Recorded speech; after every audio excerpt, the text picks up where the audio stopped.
Hello, everybody. Welcome to Freelancer Radio. Shortly before we begin, today is July 26, 2020. This show will have aired approximately a month, about 4 weeks since the passing of Kobe Bryant.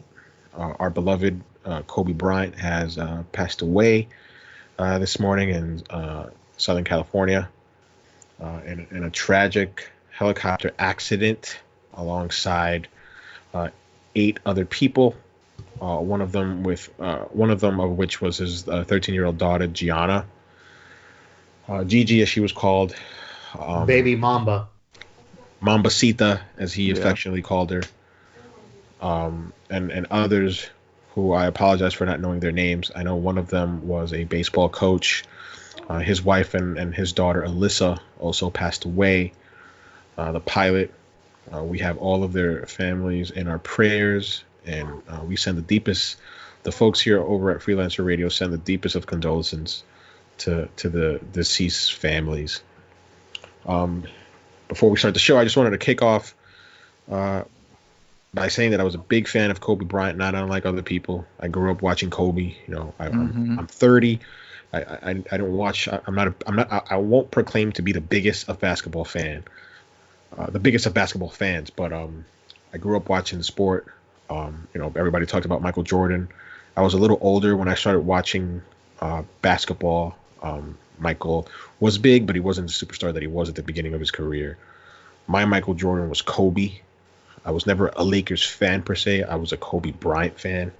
hmm Um, it's incredibly sad. I was telling my friends here, and Andrew and Marlon, Lee, and Justin that it sounds crass, but I usually don't really get afflicted or feel any type of way when a celebrity dies. People die every day. There are soldiers who have died, who there are United States soldiers who will continue to die, and I won't know their names. But for some odd reason, Kobe's death really afflicted me. It really hurt me. I felt scared for the first time in my life, where I was like, "Whoa, he could die. Anybody can die." And it's selfish to think that. I know it's selfish and naive, and I shouldn't think that way. But it really affected me. I was like, man, there's just so many people that I'm at odds with. There's a lot of people, some family members that I'm just at odds with that I maybe I shouldn't. Maybe I should try to make up or reach out because you really don't like tomorrow isn't guaranteed. It's so cliche to say that, especially when somebody dies. It's so cliche, but it's so I true. know. Um, and before I kick it off to the other guys, I really don't have any memories of Kobe. Like, for example, not uh, unlike Justin, I didn't watch him play live. But there's two things about Kobe that I do remember. I remember his game against the Pistons. I think it was in 2004. They lost to the Pistons, I think, in 6 games or five. I could be wrong. I'm sorry. Um, that's when they had Shaq, Kobe, Malone, Gary Payton. They should have won. They should have won their fourth championship back to back. I think it was 2003. Sorry, because they won 2000, 2001, 2002, and they lost in 2003 to the Pistons. But I never forget when Kobe hit that shot at the end of regulation in Game Two, and he won. And I remember that's the guy right there. And just another thing about Kobe that I am a big fan of was just his relentless dedication. And early in his career, he really wasn't liked. People didn't really like him. People said that he was an a hole or whatever. And obviously, I'm not a competitor like he is in that sense. I never played sports the way he does. I doubt I ever will. But I see that quality that he has in me, where a lot of people don't necessarily like me or they think I'm rough because I demand the best. And Kobe demanded the best. If he put 100%, he wanted the guy next to him to put 100%. And if you didn't put 100%, he wanted you out of his sight. Don't talk to me. Don't look at me. Get away from me. And it may not necessarily be the right way to do things, but I respect that about Kobe. And not just Kobe, but I respect that about anybody who embodies that, where they demand the best. Don't half-ass it. No excuses. Just get it done. And I just wanted to leave the our listeners with that, with these thoughts. These are my thoughts on Kobe Bryant. Rest in peace, my brother. We all love you. Rest in power.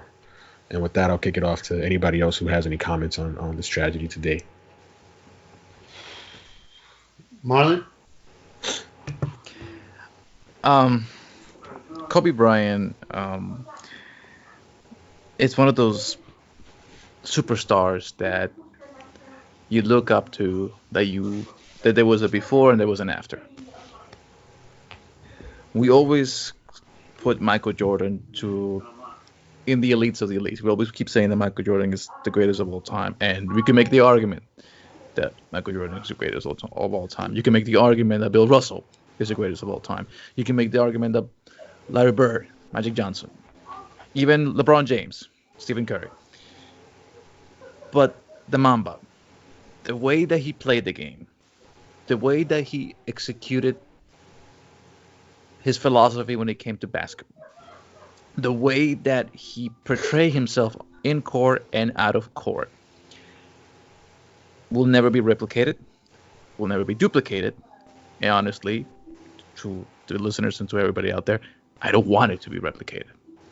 Because this man proved to everybody that not only could he win with or without Shaq, he proved to everybody that he was just much more than just a basketball player. He's the only basketball player to have won 5 championships, being elected as the All-Star game multiple, even decades into his illustrious career. The only basketball player to have done all that and also won an Oscar. Not Michael Jordan has done that. Nobody else has done that. By doing a movie, a short movie about the way that he portrayed and the way that he interacted with the game of basketball and how much he loved that. Bobby says that in his epitaph, it's going to say 1978 to 220, from to 2020. But for everybody who loves basketball, for everybody who enjoys the game and has seen all the superstars, will know that in all of our hearts, Kobe is going to go from 1978 to eternity. His legacy will never end. His legacy will never die. And as basketball fans, all I can say is I'm just going to give this nice 10 minutes of silence for me to him and his family, and for everybody who has been affected by this, his friends, his co-workers, everybody in the world that has touched because of Kobe. So, thank you, Kobe. You will never be forgotten.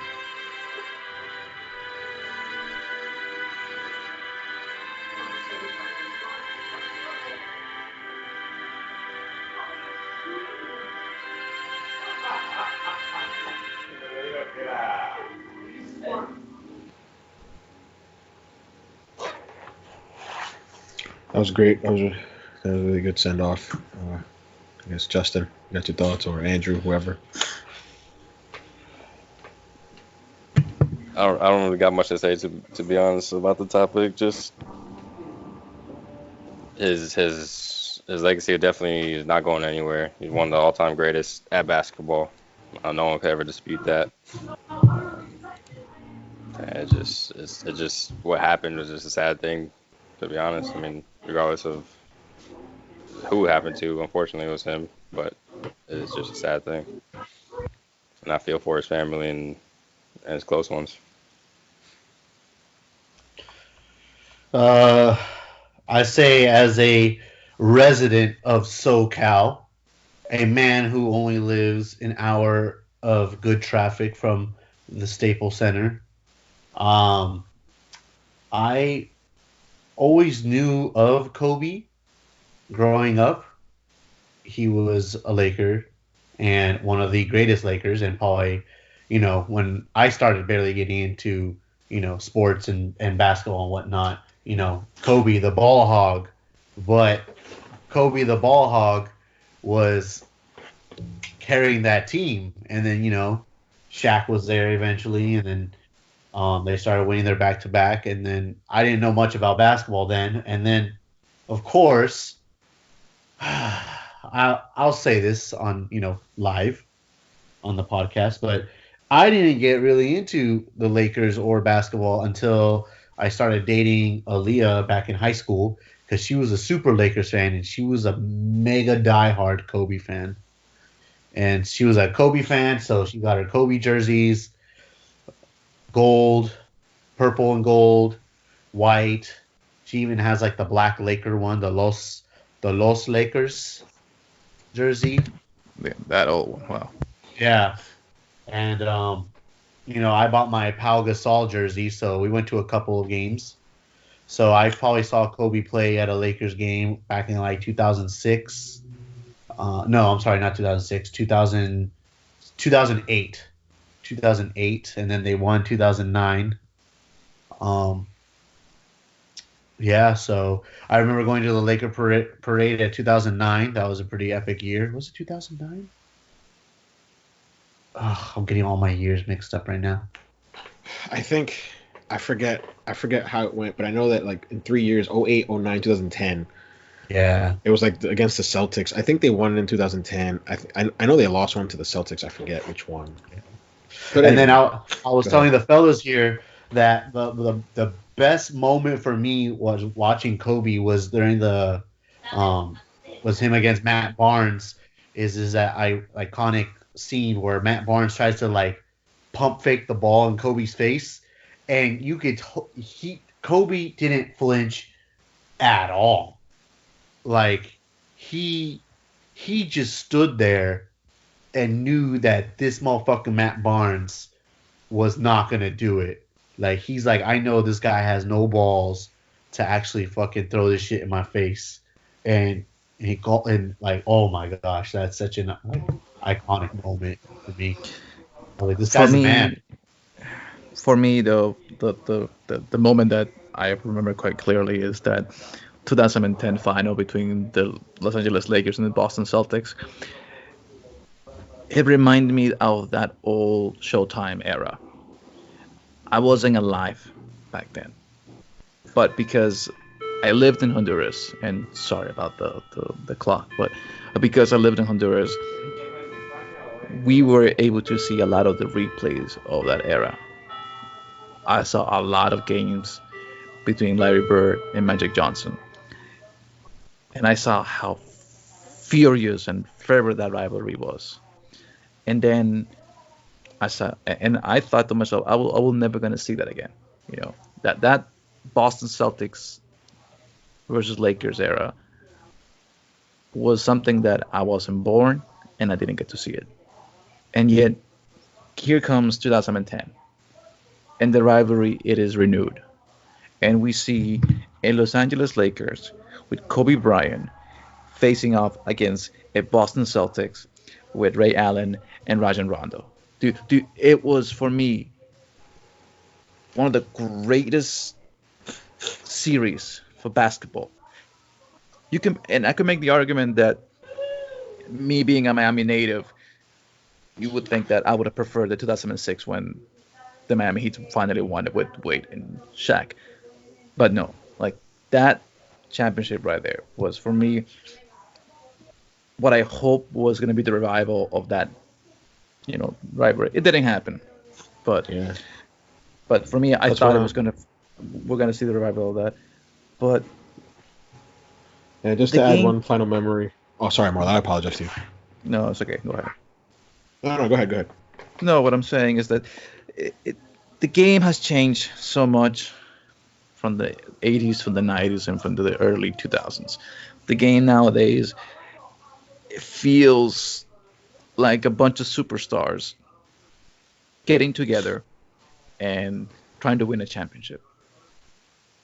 With Kobe Bryant, it never felt like that. It felt like when Michael Jordan was playing. It felt like when Larry Bird was playing. It felt like when Magic Johnson was playing. That yes, I will contribute to this team, but I will make sure to win the championship no matter the cost. That mentality that Kobe had, that's what we call him, the Black Mamba, because he was cold and calculated. and he didn't care who was in front of him. He was gonna find a way to win it. And and for me, looking at today's superstars, I don't get that vibe anymore. I get that vibe of a group of people just okay, we're gonna huddle together and we're gonna win this. But there was never like an assassin type player that didn't care who you were, what position you played, what part of the paint you will be in. He will hit you where it hurt, and he would do it on clutch time. And for me, that's why it was so like Kobe was such a fan favorite of mine because he didn't care about running the paint and then scoring. He didn't care about going back into the downtown area and just shooting a three and just killing you with a dagger like that. You see a lot of that with Curry. You see a lot of that with LeBron, but not. And you see some a little bit of that with Kyrie Leonard, and you see a little bit of that with all these new players coming out of the league. But with Kobe, everything was like a big package, and you had all that. You had the egotistical, but cocky attitude, but he could back it up. Not like a lot of players nowadays like that just say, "Oh, I'm like I don't know, I don't want to say like LeVar Ball," that basically is just in the league saying, "Oh, look at me, I'm the next star." Like, no, dude. If you want to be cocky, back it up and show it. But the Lakers have lost a great person, a great mentor, a great ex-player, but most of all, they lost somebody who elevated them back into the greatness that Magic Johnson and everybody else from that Showtime era had. So I'll give it back to you, Gustavo, and sorry for cutting you off like that. No, you're fine. I apologize to you. You're good. I just wanted to, just one real quick memory was when he won his 5th ring. I never forget after the press conference because I remember Shaq left to Miami and Shaq won a ring right away. Shaq won a ring in 2004 with Miami, and it took Kobe a while to get his 4th one. He got it. When he got his 5th ring, I remember, and I think he had his 2 daughters on his lap, which is I think one of the first things he said was, "I got one more than Shaq." Yeah, and that was like emblematic of the type of player that he was. That he was driven. He was driven to be the best. But I think with that we're gonna end our little Kobe part. Again, my brother, you rest in power.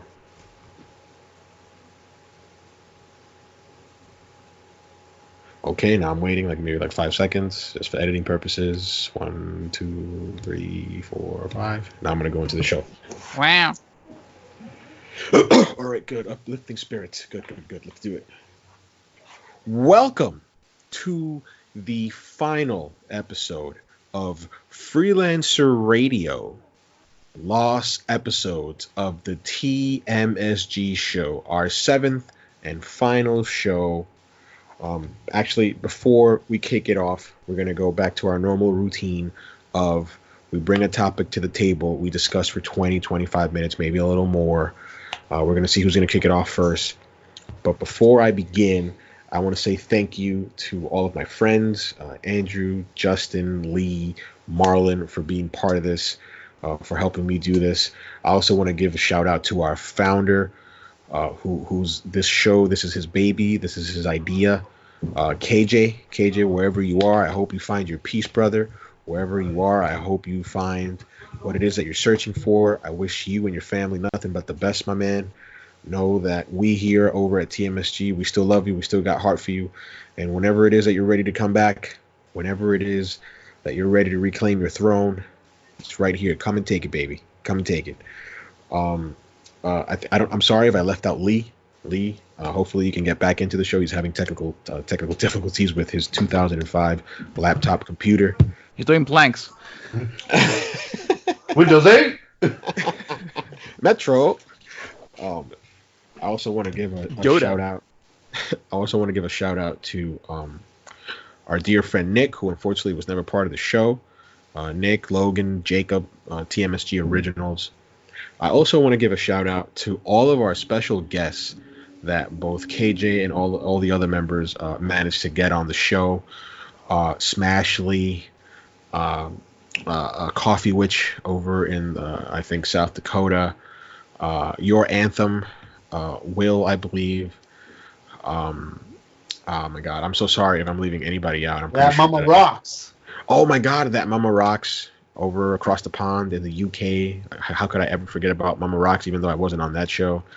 Oh my God, I'm so sorry, but the girl Anchor, is like Anchor. who's super into BioWare and all her crazy conspiracy BioWare theories, which are awesome, by the way, even if I don't like them, but they're awesome. Who else? Anybody else who has been part of our show from the bottom of our hearts, we want to thank you. I want to thank KJ. Thank you, brother. This was your idea. This is your baby. I hope that I was able to, somewhat guide it in these final last 7 episodes. Probably not, but I gave it a shot. And with that, we're going to kick it off to, oh my God, is he back? Maybe.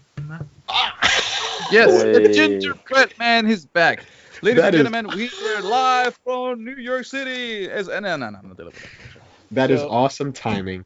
And just because of that, you're going to kick it off, Lee. What's your topic? Oh, I get to come back in and finally. My topic is the way out and that type of game style play, where it takes 2 people working together to progress in the story. I've always liked that.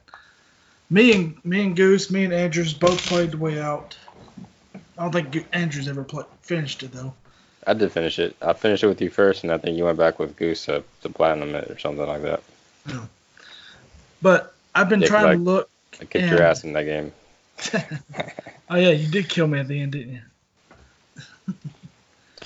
But Anyway, go ahead. I've been looking around trying to find more games like that. Trying to figure out why they haven't made more games like that. And I haven't really found out anything. There's some small games, no AAA titles or anything like that, but I think next gen should maybe look into a little bit more on that. Especially like, the Army of Two. That was a fun 2-player co-op game. Even though you could play that one by yourself, it was still better to play with somebody else. Wait, are you saying, just to be clear, because a way out is specifically tailored to be played by 2 people? I mean, Yeah. I don't think you can play it by yourself. I may be incorrect about this, but No, I don't think you can. cannot. No. You I don't cannot think the play. game allows it to be played by yourself, but if I guess the game developers wanted to, they could program one of the characters that you're not playing as if they wanted to. But I think they specifically wanted 2 people to play the game from beginning to end. So, It was I feel designed like- that way. I feel And like that's- what Lee's saying is that like Army of Two, which has that type of sort of same vibe to it. Even though in Army of Two you could play the game solo, you still have that option of playing with a co-op and have that type of gameplay. But No, you as can't. opposed to Me and As Goose opposed found to- out the hard way. as opposed to a way out, which is basically like it's meant to be played as 2 people playing in that old style game. Lee, I like the way that you're thinking about stuff because for me, next gen consoles doesn't just mean better graphics and better and more polygons and more HDR and 8K and stuff like that. For me, next Yes, gen it does. should mean better ways of interacting with the with the players and creating new adventures in different ways that you normally wouldn't play. Because at the end of the day, when you play video games, it's because you are trying to recreate a role-playing game, something that you cannot do in real life, or will be very difficult to pull off in real life, and be able to do something in that virtual space that real life does not allow you to do it. Actually, This I'm that- glad. Oh, I'm sorry. I'm sorry. So those type of games that Lee is talking about, where you have to have two people playing in tandem with each other and cooperating in a way to be able to achieve a goal that you normally wouldn't be able to do it by yourself. That's a great gimmick. I don't care if just it's the gimmick and nobody liked it, nobody cared about it, but it's a great gimmick because it shows what the system is capable of, but it shows what developers are also capable of.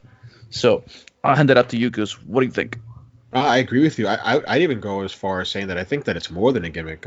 I'm thinking of a way out. Like this whole time you guys been talking, and I'm not gonna lie. Like me and Lee played it and we platinumed it, and I forgot about it. But now I'm thinking about it, and I'm like, yeah, no, I don't think you could have played it by yourself. Like it was purposefully designed to be played with two players. As a matter of fact, because it's sort of a financial risk for a publisher or a developer to invest money and then put out a game that requires you to buy another copy of it and to enjoy. So Well, EA No, you thought of didn't. that. You didn't have to do that. I'm gonna get to that. EA thought of that, and they're like, hey, you don't have to require a second player to buy it. The only thing that requires it, they have to download like the client for it, Mhm. and then they can play it alongside with you, and they don't have to own the game, and they get the same experience. And I remember they were like, I remember there was this one scene in the hospital where I think it's where like the two protagonists meet. I think I could be wrong, and I think Lee was the one sneaking around the first time, and I had to like cajole the nurse and like rap on windows to distract people, and if I was off, like then Lee would get caught. And then there was another section where we were, I think, doing like some work in a roof, and I had to get something from like a locker room or a certain room in the roof, and Lee was the one distracting the police officer, helping me and hoisting me up in the air so I can go over like this like scaffolding or whatever. So those were sections that, I mean, you can have AI do that, but no, like the game was specifically designed to work with two-player games. So I agree with Lee. Like I would like more of those games where it's a requirement. Like the game is designed with two players in mind, and it doesn't budge against that. It doesn't say, well, you can have AI, right? No, it's I kind of, yeah, I agree. I want more of those it experiences. puts human error into it. Like if you didn't do your job right, then we both got caught, and you're relying more strategy on your friend to come through for what you need done at the right time. I know that there are some games that have sort of tinkered with that sort of game design, although not to that degree. I think of I spoke about it on the chat. I think to Lee, Man of Medan, which is I think it was made by Supermassive Games. Is it Supermassive? Or I think it's Supergiant. Supermassive are the folks who make Bastion, but I think Supergiant Games, who made Until Dawn, they made like a spiritual sequel. And when you play it online with another player, not to ruin any plot elements because I haven't played the game myself, but I did sort of spoil it for myself. There are supernatural elements that you see, but they really aren't supernatural elements. And like to give an example, there was this one scene where player one in his home sees something creepy, and you tell your friend online in the party chat like, hey dude, did you not see like this old hag? And he's like, no, I didn't. What are you talking about? So that's sort of like a cool experience that would only happen with two players. Like an AI couldn't express that to you. So that's something that probably would be cool to play. Lee. Yeah. I mean, I would like to something like that. If they ever come out with a Portal 3, I would like that type of cooperating gameplay mechanic on it, because There was a similar one in part 2, if I'm not mistaken. When you played as the bot, the two bots, I forget their names, but yeah, but I it meant was like cooperative. but that was like a mode. I meant like in the actual storyline of the game. Oh, I'm And sorry, Marlon. I think that's the difficulty though when you come out with stuff like that. Like that's a very niche section of gaming. Like that level of cooperation for a full campaign it would be difficult.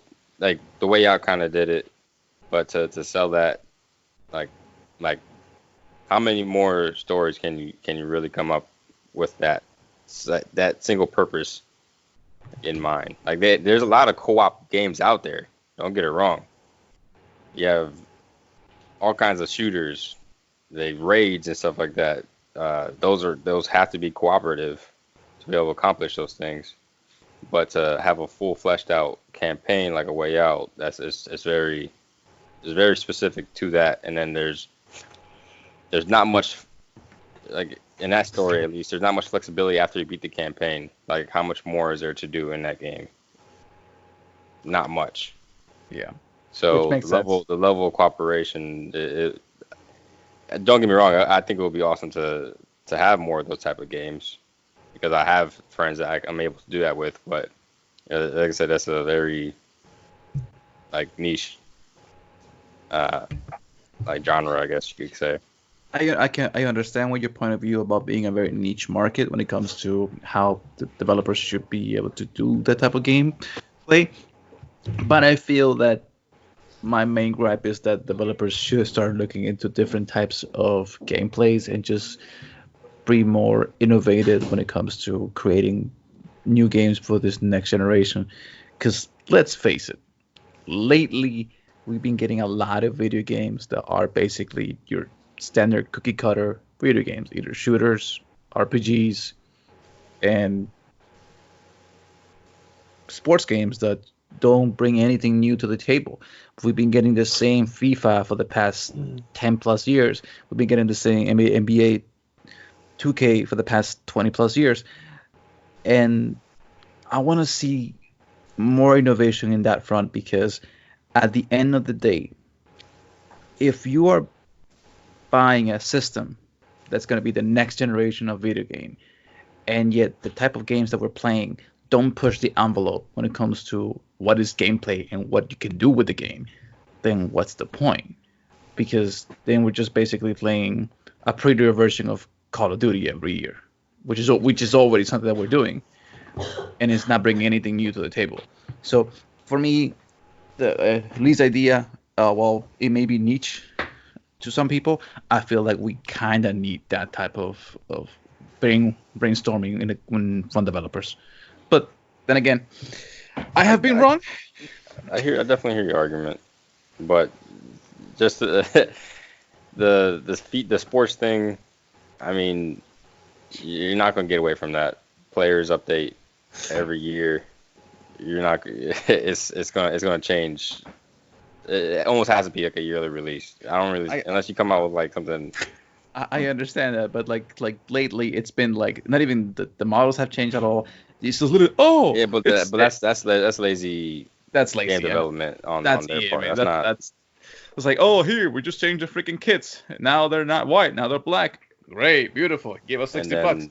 And I guess your argument with Call of Duty, the last several Call of Duties have had something unique to them, each one. So like for example, Call of Duty World War II had that war game mode. The Black Ops had Blackout, which was the battle royale. Oh yeah, okay. I wait, just real quick. I think what Marlon is trying to say, because I think I get what Marlon is trying to say, and I think I also get what Andrew's trying to say in terms of like Marlon is saying, give us something other than just shooting. Just to make it more plain, like, hey, give us something other than shooting. Whereas Andrew's saying, hey, within this,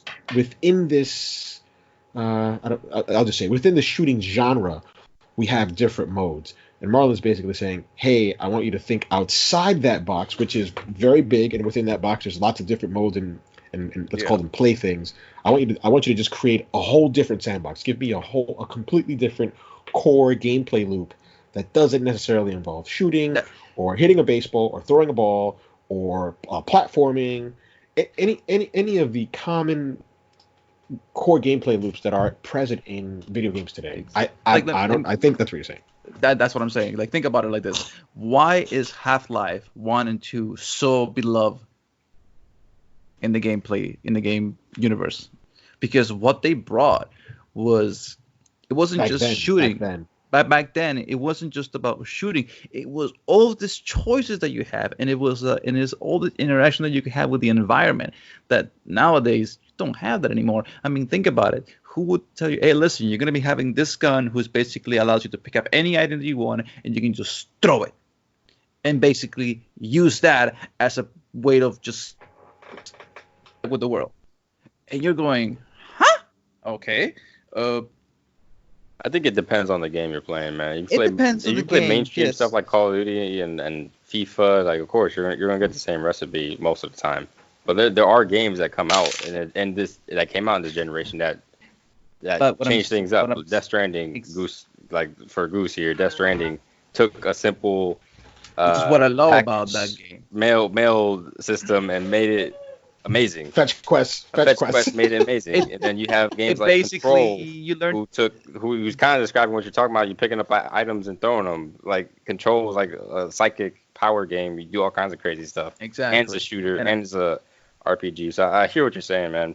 But I don't think.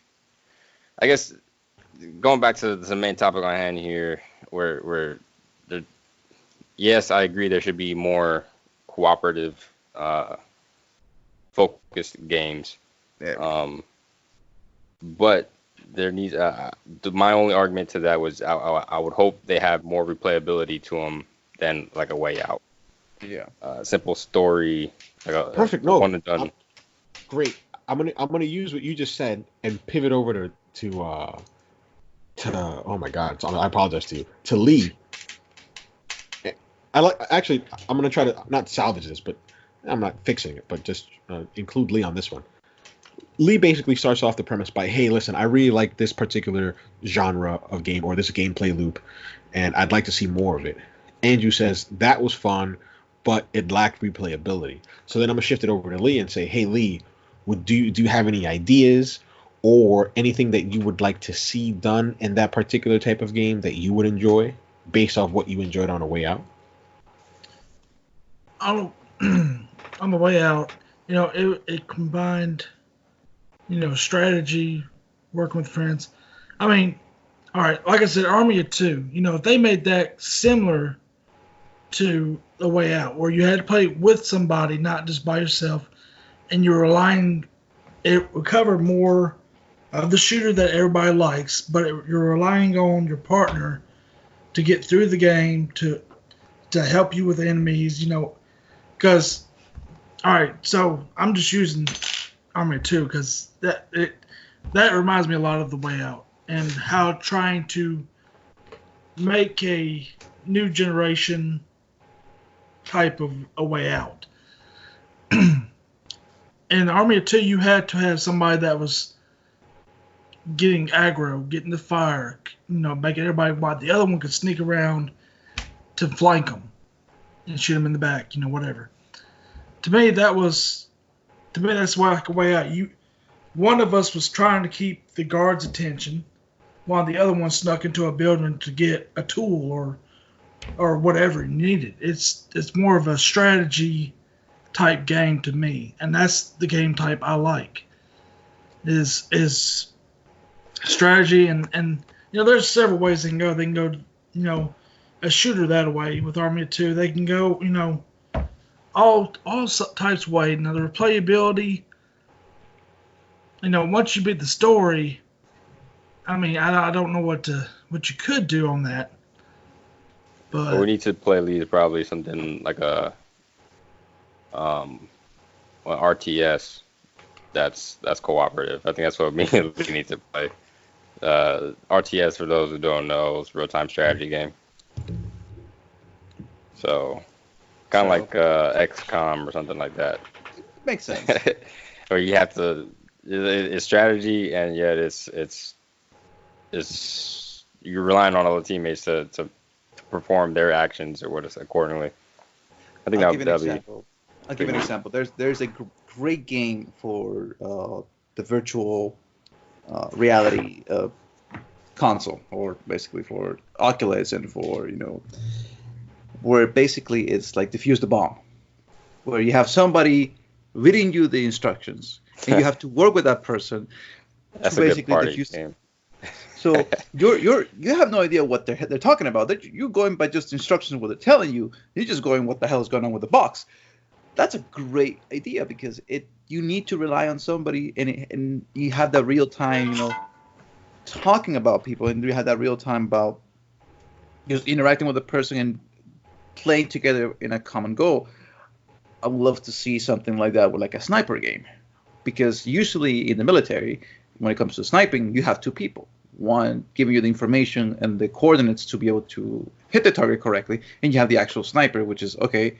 Please tell me how's the wind, what is the altitude that this guy is in, and you work that to complete the mission. I would like something like that, you know. But There yeah, are, then again, there are cooperative sniping games out there. I know. But I'm saying They've more been like trying in to the give you play console one for a base as while now. opposed to just more like Sniper Elite. that's more in the But- PC era. I'm talking about like in the consoles. That's the thing. That's what I'm kind of driving here. Like, there are cooperative games out there. There's a lot of them out there already, but to have that sole focus on cooperative only, that's where I think is difficult to make a full-fledged game based off of that only. The full AAA title based off of cooperation only is. That's why it's there's. I don't think there's been that many of them. And I think that goes back to answer Lee's question pretty much, is why aren't there more games like this on the market? Because it's a very niche market, and I get that. I mean, I would love to have a great, well done Dungeons and Dragon game where you can play with everybody in the party, and that would be like freaking amazing. But I still haven't gotten that. So moving on, who is going to take it up next? I see Justin. He's getting ready. He is yawning because he's ready to take his topic. I see him just doing his thing. Go for it. Take it off, Justin. Justin's up next. Take it off. All right, I got. No. Hide your shirt. I said take the I don't want to be mantle blinded. on, not take the shirt off. Okay, there's a difference. Okay. Everyone's seen me with my shirt off. Everybody in this chat has seen me with my shirt off at one point. For better or for worse. Exactly. In fact, they probably even see me in my boxers, or even worse, they probably even see my schlong. I don't think I've your never seen your schlong. listeners. Thank God.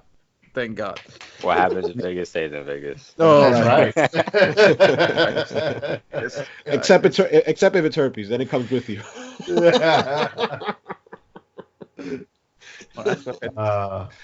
Anyways, So all right. kick it off, Let's brother. go. My topic. So I'm at work and I'm working.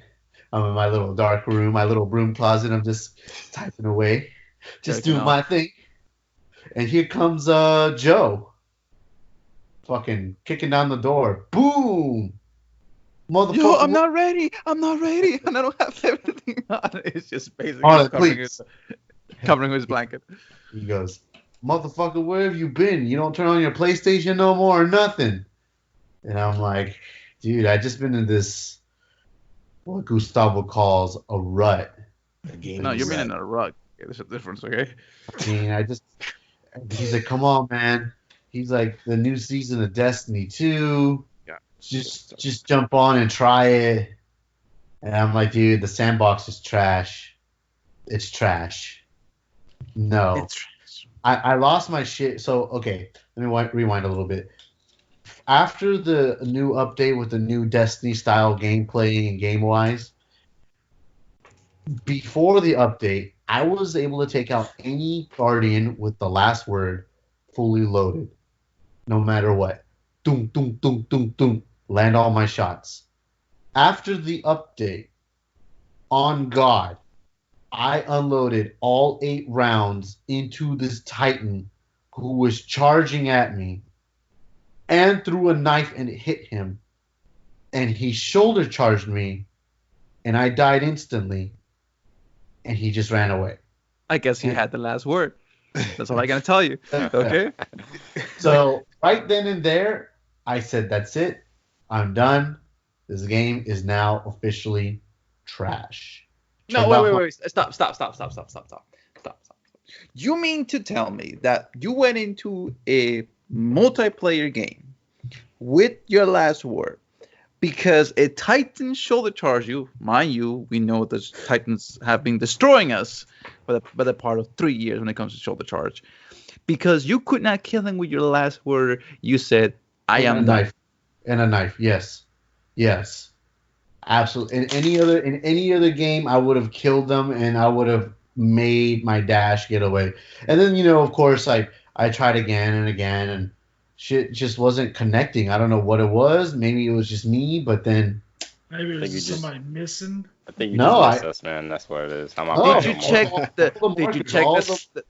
Did you No. check if the sandbox had changed? Did you try anything new? Did you Joe try any? said Joe said it's because I was playing Iron Banner, and Iron Banner is power based. Yeah. And because I'm level 433 Oh, and God. this motherfucker is level 478, I wasn't allowed to kill him in Iron Banner. So In Iron Banner, No. they have changed the way that the power well, levels guess work. what? Destiny is shit, and I don't play games anymore. And right now, I'm not even doing much, dude. I tried playing Assassin's Creed Odyssey. There's just so much in that map. It's so big. It's just Did you Alright. take out? Did you? So do basically, you're for just in a Odyssey? gaming Do rut. yourself That's a what. favor. Just take out. There's Just put it in nothing- No, Explorer mode. Wait a minute. Just put it in Explorer mode, bro. Let's That's try what to it sounds like. let's try to focus exactly. Andrew's right. Let's try to center this topic for Justin so we can really get to the crux of it. Andrew just got to it right now. His topic isn't about Destiny. It's about gaming ruts. He doesn't feel like playing anything. Nothing is calling out to him. Thank you. He feels like, man, I want to play. I've been giving these things a shot. It hasn't been working. Nothing that I touch or play is sinking its teeth into me. Why? Is this the first time you've experienced this? Have you experienced this before? What have you done to get out of it? Besides the fact that you're naturally, just you, right? What is stopping you from playing this game? Like, all right, you said Odyssey. I can talk a little bit to it. I've been playing it, although I've learned a little bit from this where I played it nonstop. I put up like close to 110 hours into it. I played it nonstop. I haven't played it in 2 weeks. I haven't played it in 2 weeks because I'm like, you know what? I'm a little burnt out on it.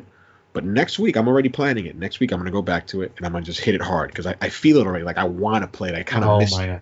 I'm not even halfway through that assassin list of those fucking, what are those motherfuckers called?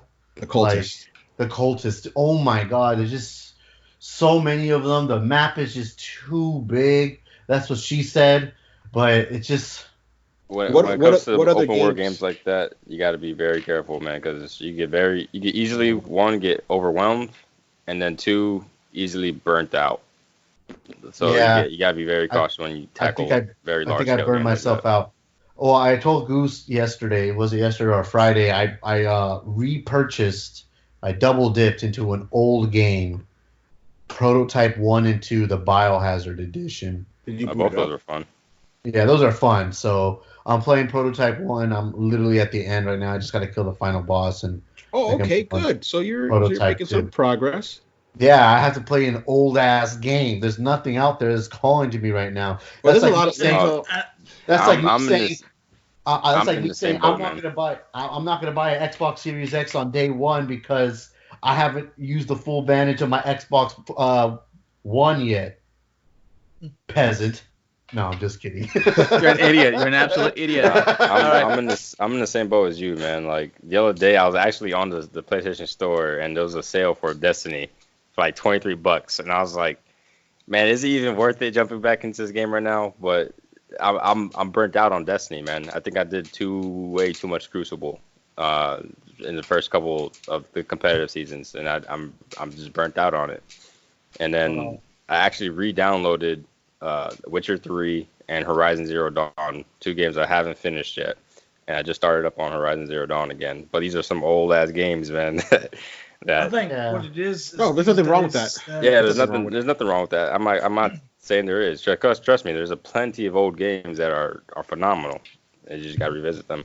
I know. I think these days and time that there's not anything that's really came out and grabbed any of us because I don't think any of us has played like we used to.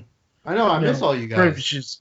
Well, I can't speak for Lee, but for a while there, and I'm not gonna lie, Lee, I kind of got a little not upset, but I was like, man, why'd you leave? And really, I can't say for nothing because you still do play it.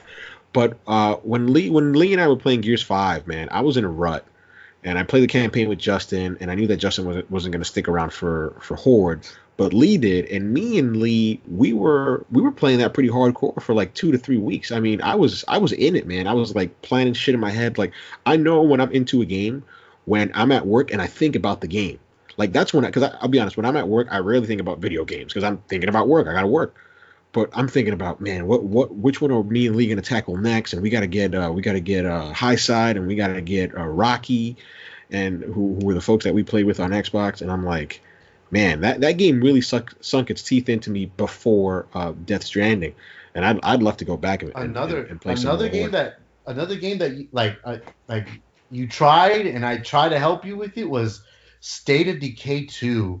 And I was like, this game was so trash. But you played a lot of hours. You played a lot of hours with me. I know, but it was just so I don't know. It had a je ne sais quoi attitude about it that I did not like. That's old news, though, man. That's old news. That game had the. What you gonna do to get out your gaming rut, man? Buy Borderlands 3, and we gonna play 4-player co-op that thing. Yeah, no, that sounds like a good idea to me. Maybe I'll try that. I've never played the other Borderlands, so we're going through. I'm about to skip 3 sequel, man. I don't like that anti-gravity. Really? Yeah, No. I don't like that floaty jump, man. It reminds me too much of that Warlock. It's garbage. I like precision jumping.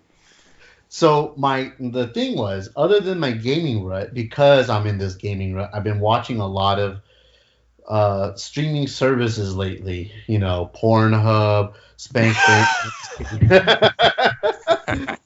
No, I've been watching Netflix. He's been watching Disney Plus. He's been watching My Little Pony. He's been watching the Rugrats for crying out loud. The Mandalorian was great. I'm not gonna spoil anything there. I haven't seen it. I've watched Brooklyn Nine-Nine, all seasons like 4 times in a row, like all the seasons like 4 times in a row. That show just never gets funny. I watched another one called Schitt's Creek. Hilarious show. It's on Netflix. I recommend it. It's like one of those quirky like Office kind of shows. Like a knockoff The Office. Kind of, but it's not in an office. It's like a different kind of environment completely. So, I learned what a pansexual was because of that show. Crazy, right? So, anyways, crazy. Crazy. So honestly, dude, when I saw the definition of that, I was like, really? No, let's not. Really? Let's not. I'm not gonna get into it, but I was like, really? All right, whatever. So my final thing of my gaming rut / TV watching epidemic was I rewatched episode 13 of season 4 My Hero Academia 7 times. That episode was so fucking amazing. I even called Goose to talk about it with him, and he's like, "What the fuck are you talking about?" Yeah, he did. I'll be honest. He just admitted that now. I thought he just called me to see how I was doing, but apparently he called me to talk to me about My Hero Academia, the last episode or whatever episode. Although how you doing, Goose? No, I'm playing. Goose watching anime? Wow. But to be fair to him, he did make it pretty interesting. That episode was so. Andrew, let's talk about this episode real quick, Andrew. That's not. Yeah, somebody hasn't seen.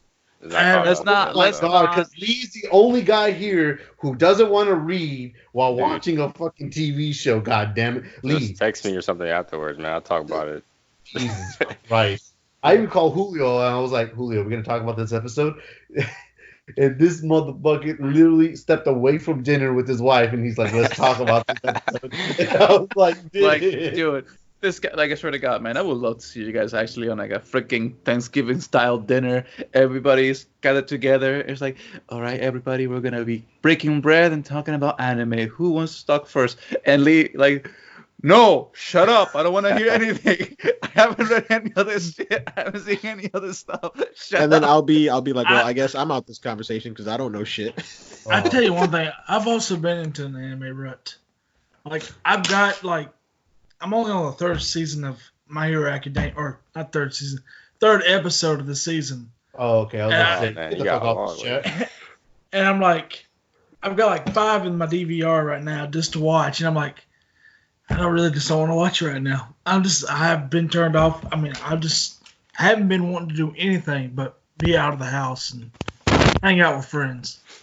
So the thing for me, though, talking about My Hero Academia, and then we can move on to the next topic, is the fact that I don't know if you guys read the manga. I don't know if you guys follow the visual novels and stuff like that when it comes to the source material about for the anime. So for me, I tend to do like the type of stuff because I just like being ahead. I just enjoy that. Which means that sometimes I don't go back and look at the anime because I'm thinking I already saw this happening. I already read about it. Why do I have to go back and see it? But watching that episode being brought to life or being animated blew my mind because of the way that they did it. It felt like everything that you would have imagined while reading the manga happening, but times 100. And it just made Midoriya look so badass. Because in the manga, like when he was doing all the stuff, he looked okay, dude. He's going above and beyond what he normally has, and you're thinking, yeah, it's a really dire situation. But in the anime, it just blew my mind. It's the same thing with. It really was next It's the level. same thing that happened with One Punch Man, where basically you read the manga and you're thinking, wow, it's freaking cool. But then you look at the anime and you're thinking, oh, this is another level, you know. So yeah, I can see where Justin is coming from this topic when it comes to just being on a gaming rut and just trying to do something about it and just dipping into other stuff that you normally would have been doing it because you'd be playing video games, stuff like that. So let's move on to another topic. Andrew, what have you brought to the table? So I think in our chat, I originally said a lot of us have been having, I guess, health goals for 2020. But I want to open it up just a little bit. New year. Mainly to Justin, but just basically just 2020 goals. Like, what are some goals you guys have to win the actually lottery. like get this year? Like achievable goals, man. Like I know, That can be like, achieved. I know, That can happen. I still believe. I said I know. Marlon, Lee, and myself are all actually, or Marlon's always been kind of a health nut, anyways. But the rest of us are not really health nuts, and all of us are actually working, or except for Goose. Me and Lee have been working out, eating better, stuff like that. Goose is like on a very, very strict diet. He's been actually losing a lot of weight. So I know all of us have health goals this year. I just want to know a little bit more in detail, like what that goal is necessarily. Like, you have a health goal, like you trying to get to a certain weight, Goose? If so, like what is that weight, and what are you doing to achieve that type of stuff? So yeah, I'll kick it off. I'm just gonna stick to the health goal instead of like what were my goals for 2020, because I stopped doing like those resolutions years ago because I never stick to them. But I went to the doctor, and I'll share it. I'm a big guy. I'm a fat guy. I went to the doctor. I'm very health conscious in terms of keeping up with my appointments. I go to the doctor twice a year. I go to the dentist twice a year. I go see the eye doctor every 2 years. I'm very adamant about keeping up to date with that. Justin knows because he's made fun of me. He's made fun of me for it. he voluntarily does the colonoscopy. I don't know why. I'm like, yo, you got to do that when you're older, man, not when you're young. That's a lie. I've never had a colonoscopy, but thank God. But He's just had a few. That's all. But I went to the doctor in October, like the end of October. It was in November. It was like the end of October, and I came in at 273. Man, I was weighing 273 pounds, and I have been bigger than that before, but it was briefly, like when I had broke up with my ex-girlfriend and I was like depressed and shit or whatever. But that's a long time ago. But I was at 273, and I'm like, man, and I had felt it. I felt that I was fatter. Now you're depressed. Like, I felt that I was bigger, and I felt heftier, and I'd walk a flight of steps and I'd be out of breath. I'm like, okay, I can feel it. But seeing that weight on the scale, like that, it just was like, okay.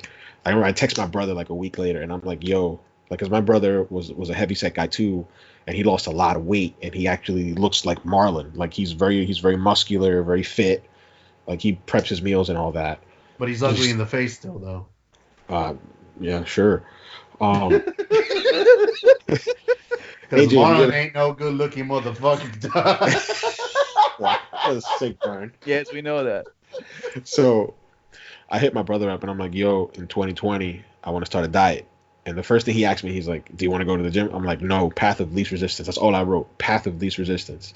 And he was like, "Okay." And he got back to me a couple days later, and he was like, "You're gonna go on a diet. There's two things that I want you to do." Actually, there was one thing that he wanted me to do. I added the other one. He was like, "I want you to go on a." He's like, "I think the best thing for you, because you live a sedentary lifestyle. You're in the office all day. You sit on your ass all day. You do nothing. In terms of manual labor, physical labor." He's like, "I want you to go on a caloric deficit." He's like, "We're gonna take some measurements using a stupid app. We're gonna get what the calories that you eat to maintain that weight, and then I'm gonna have you count your calories starting January 1st, which I didn't do, which was my mistake. I started on the 8th, a week later, and we're gonna have you count your calories, and then we're gonna have you be at a caloric deficit going forward every day."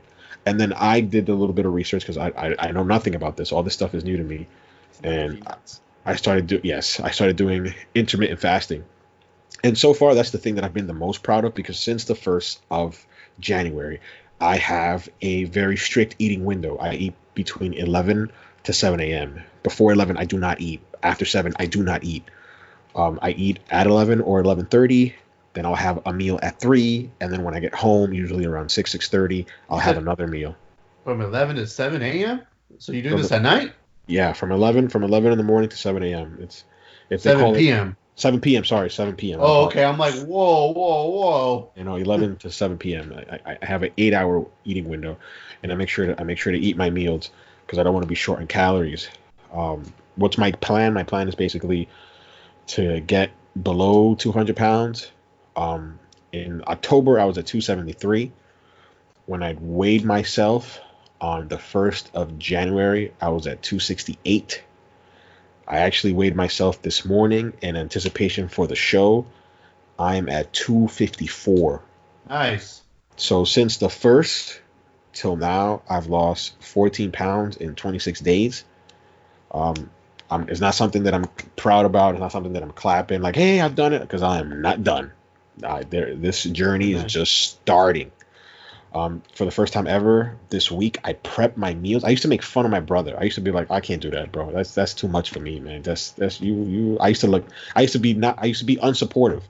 I used to say not nice things like, what are you doing, man? Just eat your food. Why are you counting food? Eat it."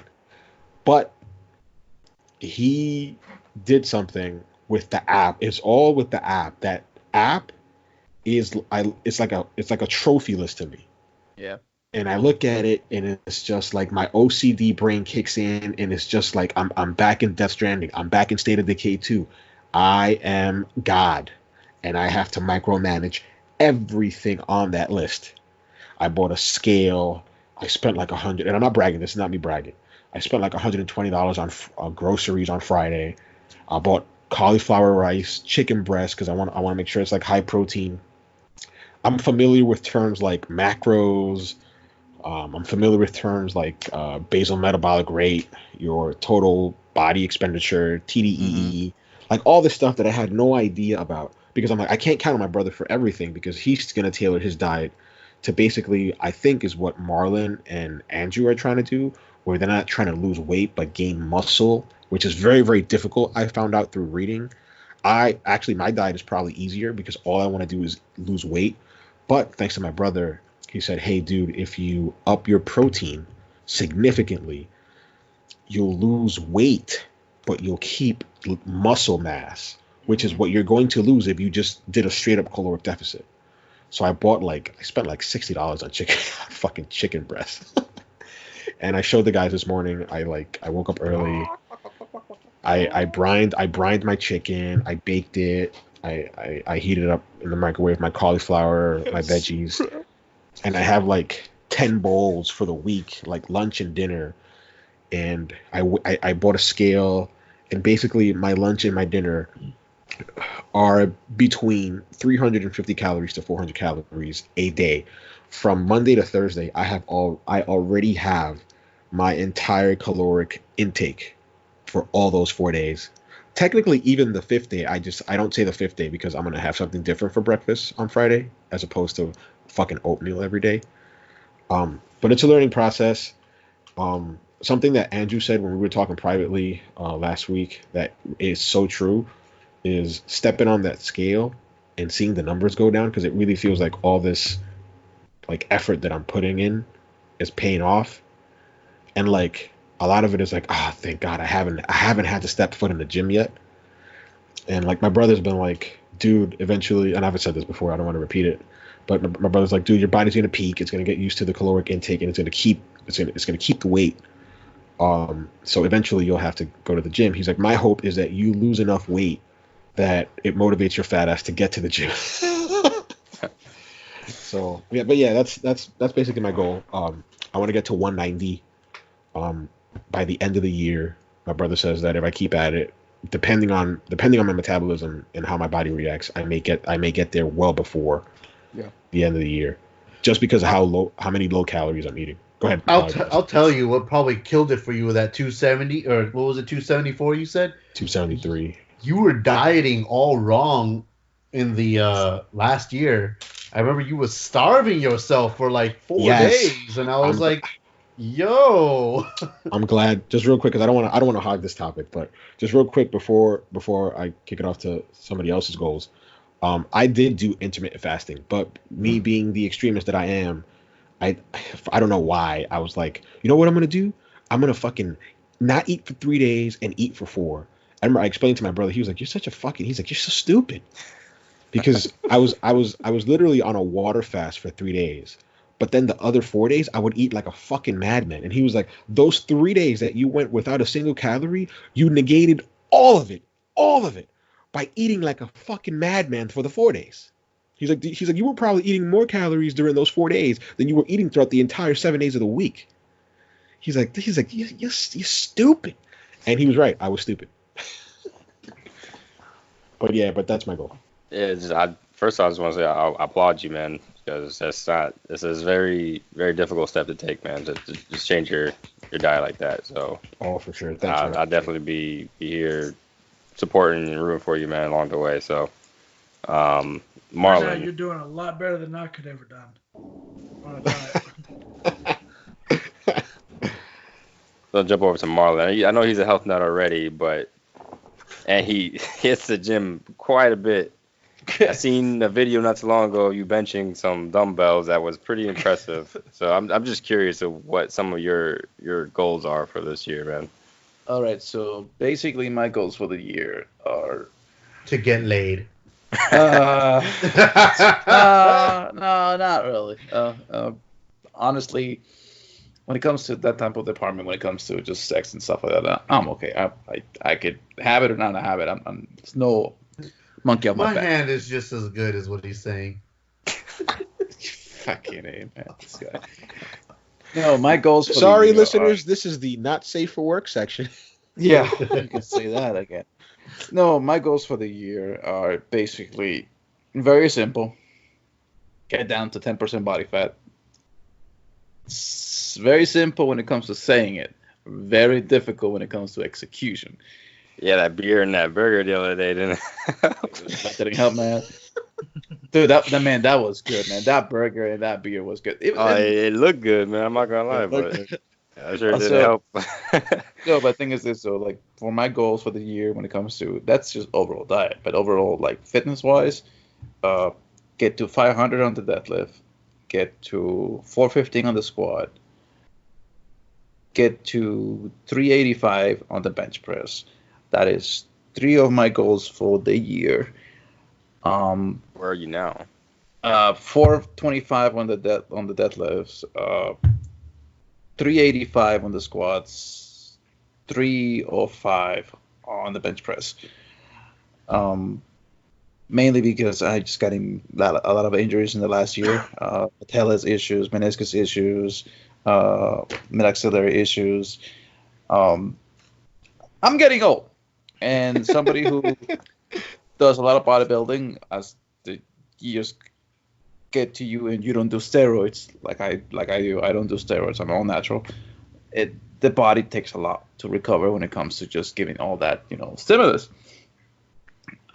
Somebody asked me, "Hey man, Marlon, you can do the leg press machine. You can do 1,300 pounds there. Why are you not doing that stuff?" I'm like, that's how you get your knees fucked up when you go into the leg press machine and you load it up with every play in the gym, and you want to look like a fucking egotistical idiot, and that's how you messed up your stuff. So I decided that I'm not gonna do that anymore. I decided that I'm gonna just focus more on my diet, focus more on keeping fat down, protein up, carbs at least to the minimum. Um, yes, I'm gonna have my cheat meals and stuff like that, and I'm gonna go crazy with those. But I tend to work out a lot, about 2 to 3 hours every day, so I'm okay with my diet. But in order for me to get to my goals for this year, I need to basically step it up, and into overdrive. And I mean, being a personal trainer and training people almost every day, the one thing that I tell people is this: once, if you're doing dieting like Gustavo's doing, and that's all you've been doing, you better get ready for some reality checks when you get back to the gym, because the first thing that's going to happen to you is that your weight is going to go up, because muscle weighs heavier than fat. And if you weigh, Gustavo, let's say that you go to the gym and you start at 190 and you start doing weights, your weight will go up to 200 like within 2 or 3 weeks, and you're gonna be like, what? Why? My diet is so good. Why did I go up in weight? Because your muscles are now heavier, but your body composition is going to be slightly changing to the point where even though you're 200 pounds, you're going to look better than when you did when you were just doing dieting. And then you start getting into cycles of bulking up or cutting down, because you're going to be working out when you're in your 30s, which is a lot more difficult to do than when you're in your 20s, because in your 20s your metabolism is fast, and no matter what you do, no matter what you eat, your body's gonna just acclimate to that and just get better at it. But as you start getting into your 30s to your 40s, your metabolism slows down, the way that your body stores glycogen, and the way that your body changes that glycogen to ATP and ATP to glucose, it changes, and sometimes it slows down significantly to the point where you may need 3 hours to burn what somebody at 16, 17 years old needs 30 minutes. And that is on a very extreme case, but I tell people, listen, the best thing that I can tell you to do when you want to work out and get a really nice workout is weights first, then cardio. Why? Because if you do cardio first and then weights, your legs are going to suffer because of that. Because your body is going to be in a situation where it's not going to be primed ready to do any other lifts. Your ligaments and tendons are going to be elongated due to the way that cardio works on your body, and it's going to cause you to either cramp up or it's going to cause you to just not perform as well. That's why when you tell people you want to do active stretching, you don't want to do static stretching when it comes to prior to doing lifts.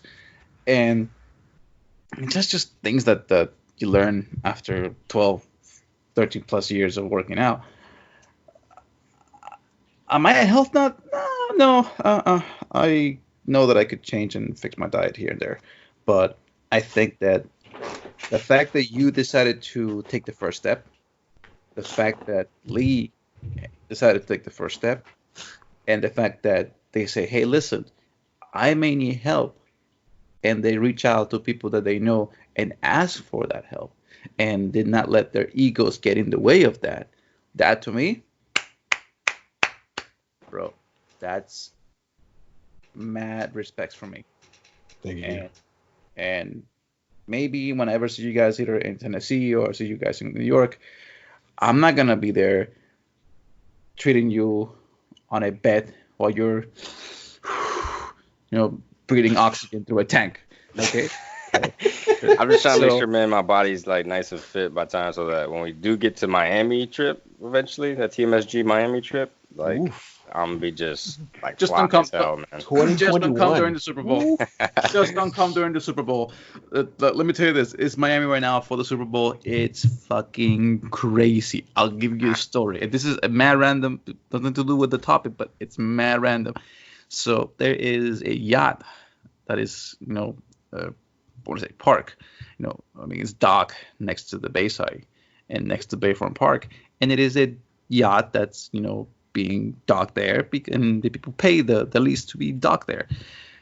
The motherfucker decided to rent that yacht to a private company, and that private company wants to bring like 100 adult entertainers for a 6-day party at Bayfront Park. Bruh. And Whoa. the city is pissed beyond belief because that little area, it is quote family friendly, and this motherfuckers wants to bring 100 exotic dancers, escorts, and all that have you for a 6-day party. Hey, if you, man, And you if only you live ask once, me, I man, guess. all I can tell you is that the people are telling the governor of the city that he's a freaking grouch. Okay, that's all I'm gonna say. Okay, so yeah, if you guys ever want to make it to Miami, there's a lot of things to do. There's a lot of things to enjoy. Just not on Super Bowl weekend because everything is fucking crazy and prices are up fucking yin yang. So that's all I'm gonna say. So my goals for the year is to just look like a firefighter from a firefighter calendar, and that's basically it. All right, just to move things along real quick, Justin, I know you don't have any fitness goals necessarily, or at least not that you made known. I like What? that. I like that. At least not that you made known. You care to elaborate maybe on some of your 2020 goals here? Gotta Gotta fix that face. hard pass. That's Gotta like fix He's the one that needs to 2030 get laid. face, man. The technology is not here yet for that. You see, me and Lee, What? me, What? The technology is not here for what? For him to get laid, or for him to finally fix get rid his of that face. scruffy Or face? To both. fix his face. you see, me and Lee, we can fix fat, but you can't fix ugly, Justin. That is true. Yeah, but let me tell you something. This is what pays the bills, but this down here is where all the Go magic away at happens. night. Where all the magic happens. I like All that. right, Magic Mike. Yeah. Don't call him extra small for nothing. That's right.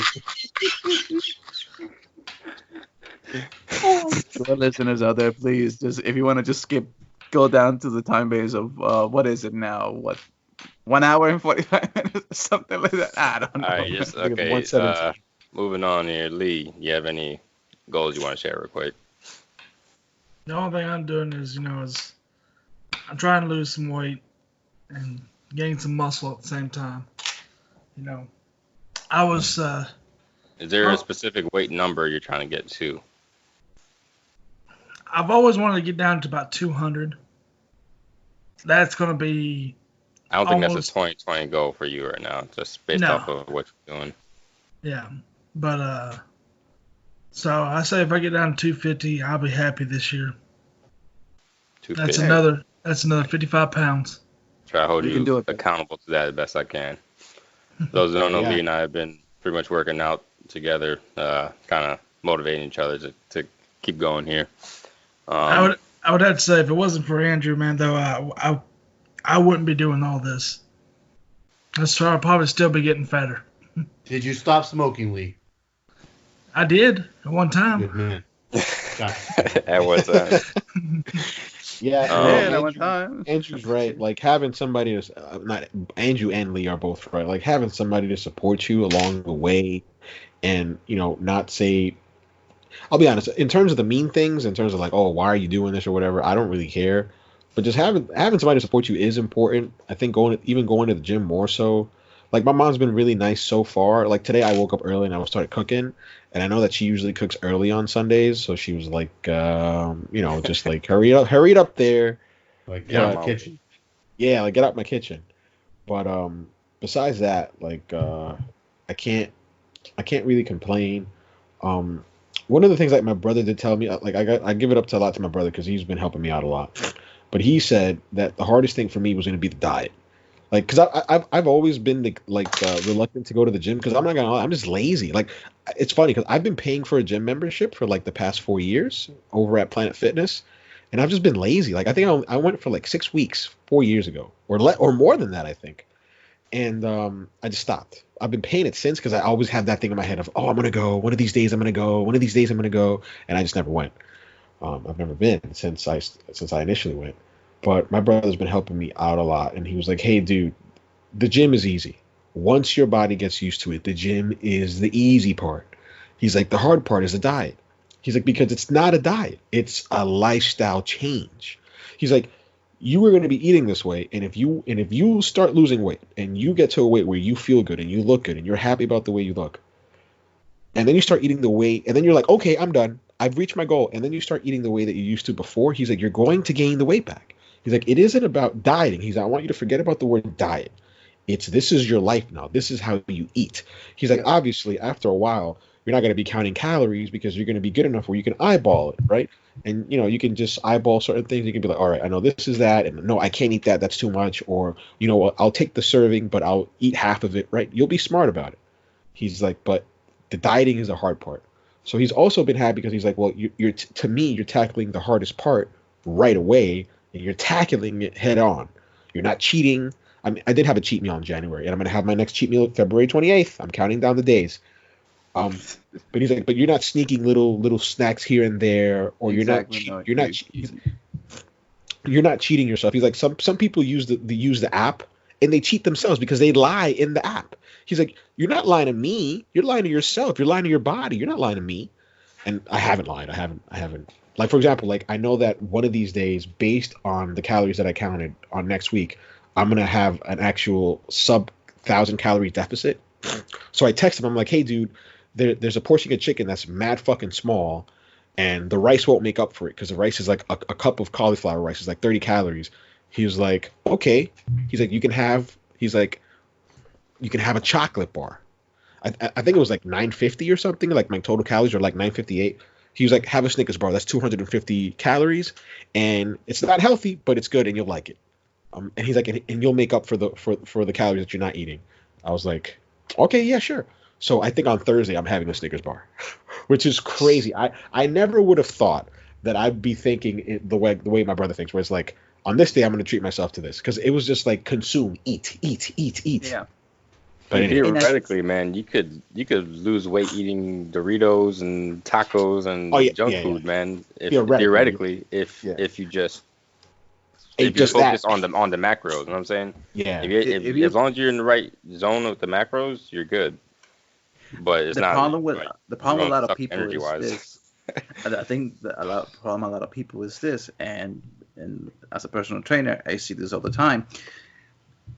The biggest thing that you need to change when it comes to working out and stuff like that, or being healthy, is your mentality about food. Why do you eat food? Do you eat food because you like it? Do you eat food because it sustains you? Or do you eat food because it just makes you happy? All the above. And if the reason why you eat food is because it makes you happy, that is a recipe for disaster. And I'll tell you why. Because you're eating food to replace something in your life that you don't have, and that is self-respect and self-love for yourself. And you are basically making food a substitute for yourself, which means that you're not looking at it from the perspective of like, okay, I need this because I need to survive. You're looking up at the perspective of like, how could this hurt me? This is good. I like it. I enjoy it. It tastes really good. How can this be bad for me? And a lot of people don't realize that. And then that's when you start seeing the 400 pounds, 500 pounds, 600 pounds overweight people that just keep eating and eating and eating. Bro, I'm not going to lie. I'm going to push back a little bit, like there's this guy on YouTube that I've been watching for a while now before I started doing this. His name is I forgot his name, but his channel is like Bricks Fitness, and he has this thing where he says that some people are genetically disposed to being fatter. He calls it, like, he has a shirt that's called like X Fat Boy. And just real quick, I can't wait to lose a lot of weight so I can buy that shirt and wear it. But I'm gonna push back a little bit on what you said, only because like I almost named him, not that it would matter, but all right, my cousin Marcos, he is like this thin, like he's very thin, but if you see the way he eats, and he doesn't work out or anything, like he doesn't go to the gym, he's just a very skinny, slinky guy, but the way he eats and the plate, I'm like, oh my god, I wish I could eat the way you do and keep the weight you do. I just don't know how he does. Like, he's a genetic freak. He's a fucking genetic freak. But that's an outlier. That is not that is not going to happen with everybody else. There's the same thing with Michael Phelps. The only reason Michael Phelps was eating 12,000 calories a day was because he was out there swimming for like 7 plus 8 hours a day. Okay, he was burning so many calories that he needed to get those calories back to maintain his regimen. I bet you that his diet now that he's retired from swimming is not that. Hell no. Okay. Oh, no doubt, man. Oh, hell no. So 12,000 calories. Like the strongest men competition, like the strong men, they eat like 12,000 calories a day, man. Because they need to keep that up to sustain that muscle mass. But so the only reason why Michael Phelps was eating that much is because he was smoking all that weed. The fool had the munchies. Oh, that might. This guy brings up, man. But the thing is, controversial shit. But the thing for me though is that when you see like those people like who are morbidly obese, and you ask them, oh no, I'm sick, it's my thyroid doesn't work correctly, and then you're like, okay, let's look up your test results, and they go like, no, your thyroid is normal, you're just fat because you like eating and you don't want to change, and they don't want to change because it's a psychological problem with those people. And man, dude, there is a lot of psychological issues. It's a psychological issue. There are a lot psychological of issues, that's not the only issue. Like, but that's not the only issue, dude. Because it's hard, man. It's hard to. It's not. It's hard. It's expensive. Like, if you work or if you have kids, like I know what Marlon is trying to say, and I'm not saying that Marlon is saying this, but I just don't want to come across as callous to like people who are trying, or for whatever reason they can't, their situation that they're in. Like, I was like, man, I just spent like $130 on groceries. Like, I know there's people that can't do that, right? I know there's people that can't spend 3 hours on a Sunday preparing their meals for the whole week. They can't do that.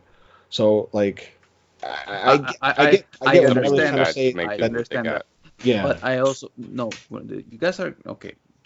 I'm not talking about the people who are struggling because of monetary reasons, because of just being difficult. I'm talking about the people who go out there and buy themselves an entire fucking cake and eat it. Oh my god! I almost dropped. Don't get me wrong. There's a bunch of people like that out there too. I hear you, man. But like, I'm sorry, you don't need to eat that. Okay, that's the thing that gets me. Like, it's like, but this makes me happy. I love it. Like, no, it's an entire cake. It's an entire birthday cake. But that almost boils down to like an addiction type thing too, man. Yeah. But anyways, I just I guess wrap up my topic so you can get the ball rolling here. Some of my personal goals, Marlon touched upon it earlier, just basically lower my body fat percentage down to about anywhere between 10 to 15%. Currently at like, I'm bouncing between like 19 and 20 right now. And just put on some more muscle pretty much. I want to stay about the same weight I'm at. So I'm 170 right now. I would like to be around 175, 180 when all said and done. But put on 5 pounds of muscle in a year is not the easiest thing to do. No, it's not. Especially like I've trained before, so like new trainers, people who like just start lifting weights, they put on muscle pretty rapidly because it's new to them. But people who have lifted in the past and whatnot, it's harder for them to gain muscle in the same amount of time. So yeah. Anyways, that pretty much wraps up my goals for I think right now that me and Andrew's basically at our strongest we've ever been as of right now. So hopefully keep on pushing away. We might be able to hit both of our goals by the end of the year. Hopefully. But anyways, who I will go next? I will take it. We're gonna leave Marlon for the best for last. So I'm gonna talk about next gen consoles. PS5 has been announced. We know that Xbox Series X is coming out, and there's been a lot of talk about 8K, 120 frames, SSD. Marlon touched a little bit on what I wanted to talk about, just a little bit in terms of I want I want different gaming experiences besides all the stuff that we know we're going to get, which is higher frame rates, higher quality graphics, higher quality pixels, Microsoft, whatever the hell that means, the best pixels. And I want to open up the discussion to the panel. What do you guys want from next gen? What is important to you guys? Are you guys going to buy both consoles on day one? Are you going to play it out to see? Does anybody foresee switching? Like, all right, so for the listeners out there, all of us basically own everything, with the exception of like a PC, right? I don't think any of us have like a beefy PC except for Marlon. Marlon has a beefy PC where he can run games. But all of us, we all own Xbox, PS4, Switch, right? We are all fortunate and grateful that we're able to do that. But all of us mainly play on PS4. That's mainly our main console. Everything else is just on the periphery. We'll play exclusives on it, or we'll play, co-op games that we can only play there. Gears 4, Halo. I'm thinking of something for Nintendo. Smash, right? For example, we haven't played it, but in theory we could. I think we all own Smash, so we could get together on there and play. Me and Justin played Splatoon 2 when it first came out. I actually enjoyed that quite a bit. But what do you guys want from next gen? I mean, what are you guys expecting? What kind of games do you guys want? Sequels to existing franchises or new IP? I'm gonna throw it off to Justin, considering that he's been in a rut, and maybe a kickstart into next gen will benefit him.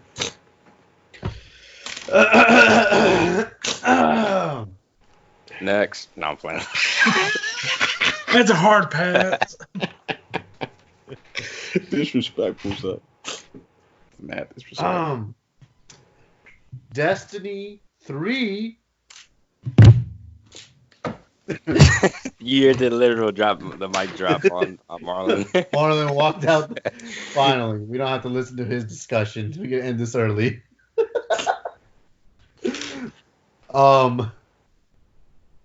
You know what? Destiny 3, man? No, I don't even think there will be. I don't think there will be, Considering to be it's free to play honest. I do want a game something we can all come back together, though. So, like you said, Borderlands 3 is already there. So, is there anything in just, particular that you want that co-op you're looking game forward right to in next gen? Maybe you said you're looking to buy a new TV. The new HDMI spec is HDMI 2.1. Maybe some games will run at 120 frames per second. Will that entice you? Like, what is it from next gen that you want, if anything at all? I mean, can you think of anything that you would want? Just want a great game that'll suck me in. I mean, I want a great girl that'll suck me in too. But here I am on a Sunday night with the podcast with my homies. I think somebody's lonely, so that's what's going on. And that explains a lot. Somebody's lonely over.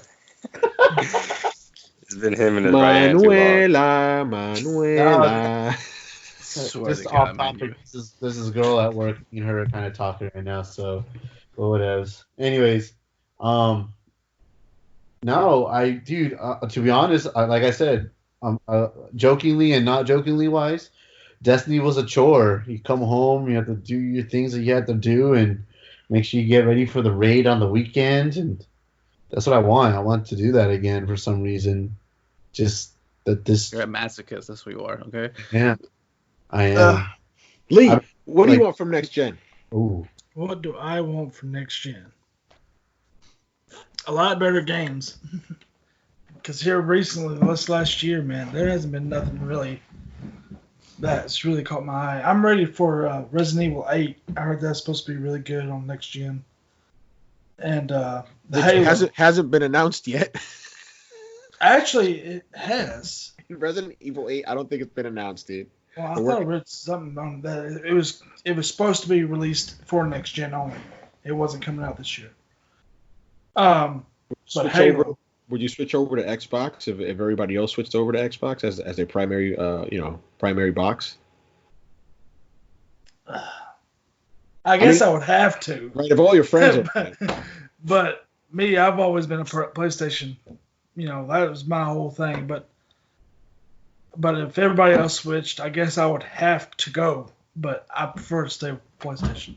And like, do you guys have any thoughts on like and Marlon knows that I've been banging this drum for a long, long time.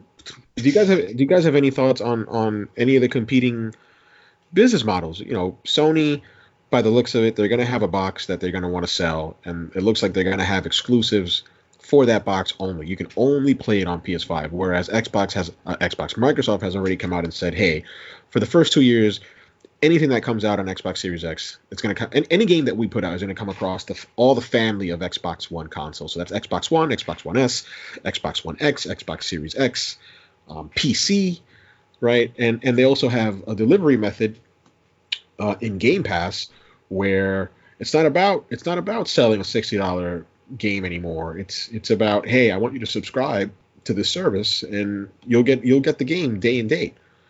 You know, those are two different competing philosophies where uh, Sony is focused on the hardware. They want to make money off the hardware, the traditional business model, make money off the hardware, make money off the game, the first party games, licenses, accessories. Where Microsoft is like, hey, that's not that important to us. We want to focus on user engagement. We want to focus on subscriptions. We want to, the bulk of our revenue is the subscriptions. We want to be where the player is. We don't want to keep them in a walled garden. Like, is that something that you guys? Sorry to bore you, Justin. By the way. Oh yeah. Well, It's that's a tough one, man. Typically, like the last, I guess mainly this last gen here, I only had the Xbox just for the exclusives. So Which have been so plentiful, by the way. yeah, no, but mainly I guess Halo was one of the big selling points for me. Why you saying that the next gen is not gonna have any, I guess, console exclusive for 2 years? I don't know. It makes me a little worried about maybe some of those games like Halo, the last Halo in the series, maybe next Gears or whatever games fall in that window, like the visual and the, I guess this is the game overall game quality, because you're not, they're gonna have to tone it down to be able to be supported on the last gen consoles now.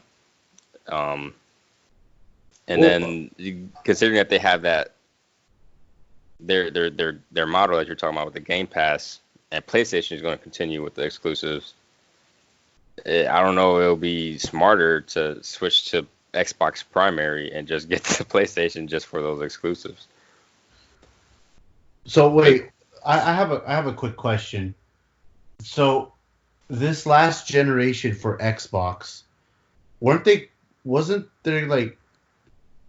concentrating more on like using their Xbox as a TV streaming service as well? Not This would just be as like an all-in-one family or kind all-in-one of deal. console type thing. Like That was it. That was the focus. That's why it was called Xbox One, because the one meant that everything was encompassed there: video games, TV, sports, TV. Oh, but this one, so this next series, this next generation is going to be about just gaming, I'm guessing, because they already have the concept of the one that's already there, right? I mean, they're just going to move all those applications over. Yeah, backwards compatibility too. Like they've already come out and said all your Xbox One games are going to work on Series X, and I'm assuming it's going to be like it's going to be like Xbox One X. I think where all the games that I had for Xbox One worked perfectly on Xbox One X, and if they got a patch, they looked even better, 4K, HDR, etc., higher frame rates. Even if they didn't get a patch, the system just on a hardware level was able to give us like 16 times anisotropic filtering, right? So it was able to smooth things out better just automatically. So I'm assuming Xbox Series X is going to work like that. I also think PS5 is going to work the same way, like a game like Wolfenstein: The New Colossus. It runs at 60 frames, chugging sometimes, but I'm assuming that on the next gen consoles, it's just going to hit 60 frames on a lock. It's just going to lock to that right away. Boom. So I'm gonna ask you guys, because you know more about video games than I do, so I'm just gonna ask you a very specific question. Have they said that PS5 is gonna be backwards compatible with PS4 games and PS3 games, or? I believe they said it was. I think So- it'll be backwards compatible. It is going to be backwards compatible. Sony hasn't been as forthcoming with backwards compatibility the way Microsoft has said, where Microsoft has said, hey, listen, you're going to be able to play Xbox One games, your Xbox 360 games, and your OG Xbox games, just like the box that you have now does. What Sony has said is that there will be backwards compatibility. They have not said anything specifically about PS2 or PS1 or PS3. Okay. I heavily doubt that PS3 will happen. If PS1 and PS2 don't happen, that is completely unacceptable.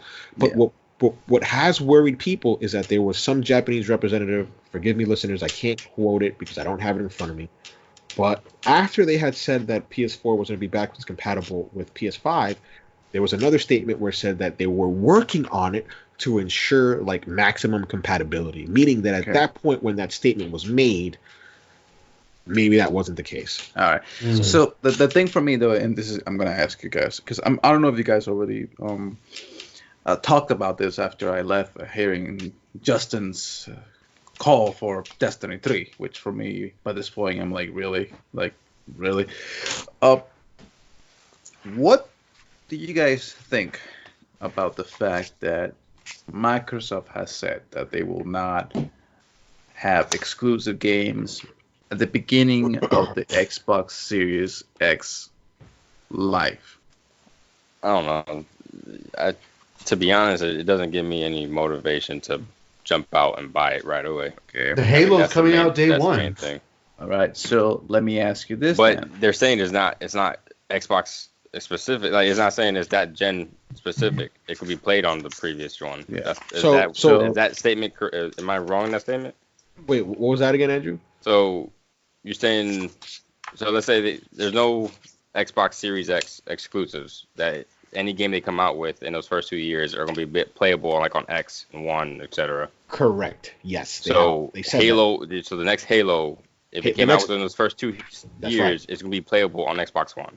That's right. Halo Infinite. So what incentive do I have to rush and buy the new Xbox if the supposed console sellers are not there?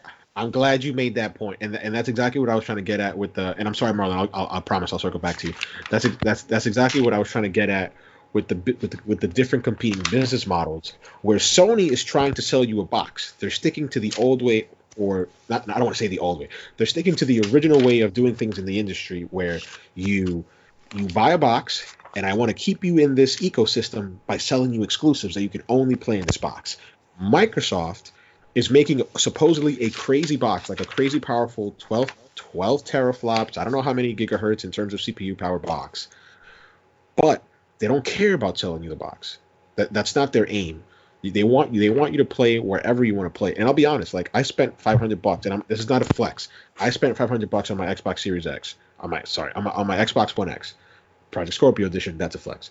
And I was really thinking, I'm like, hey, listen, if I can play Infinite without having to spend $500, or if I can go a year and get a little bit more bang for my buck for my Xbox One X without having to buy the Xbox Series X, I'm happy. I'm like, that's great. I can play Bleeding Edge. I can play Halo Infinite. I can play whatever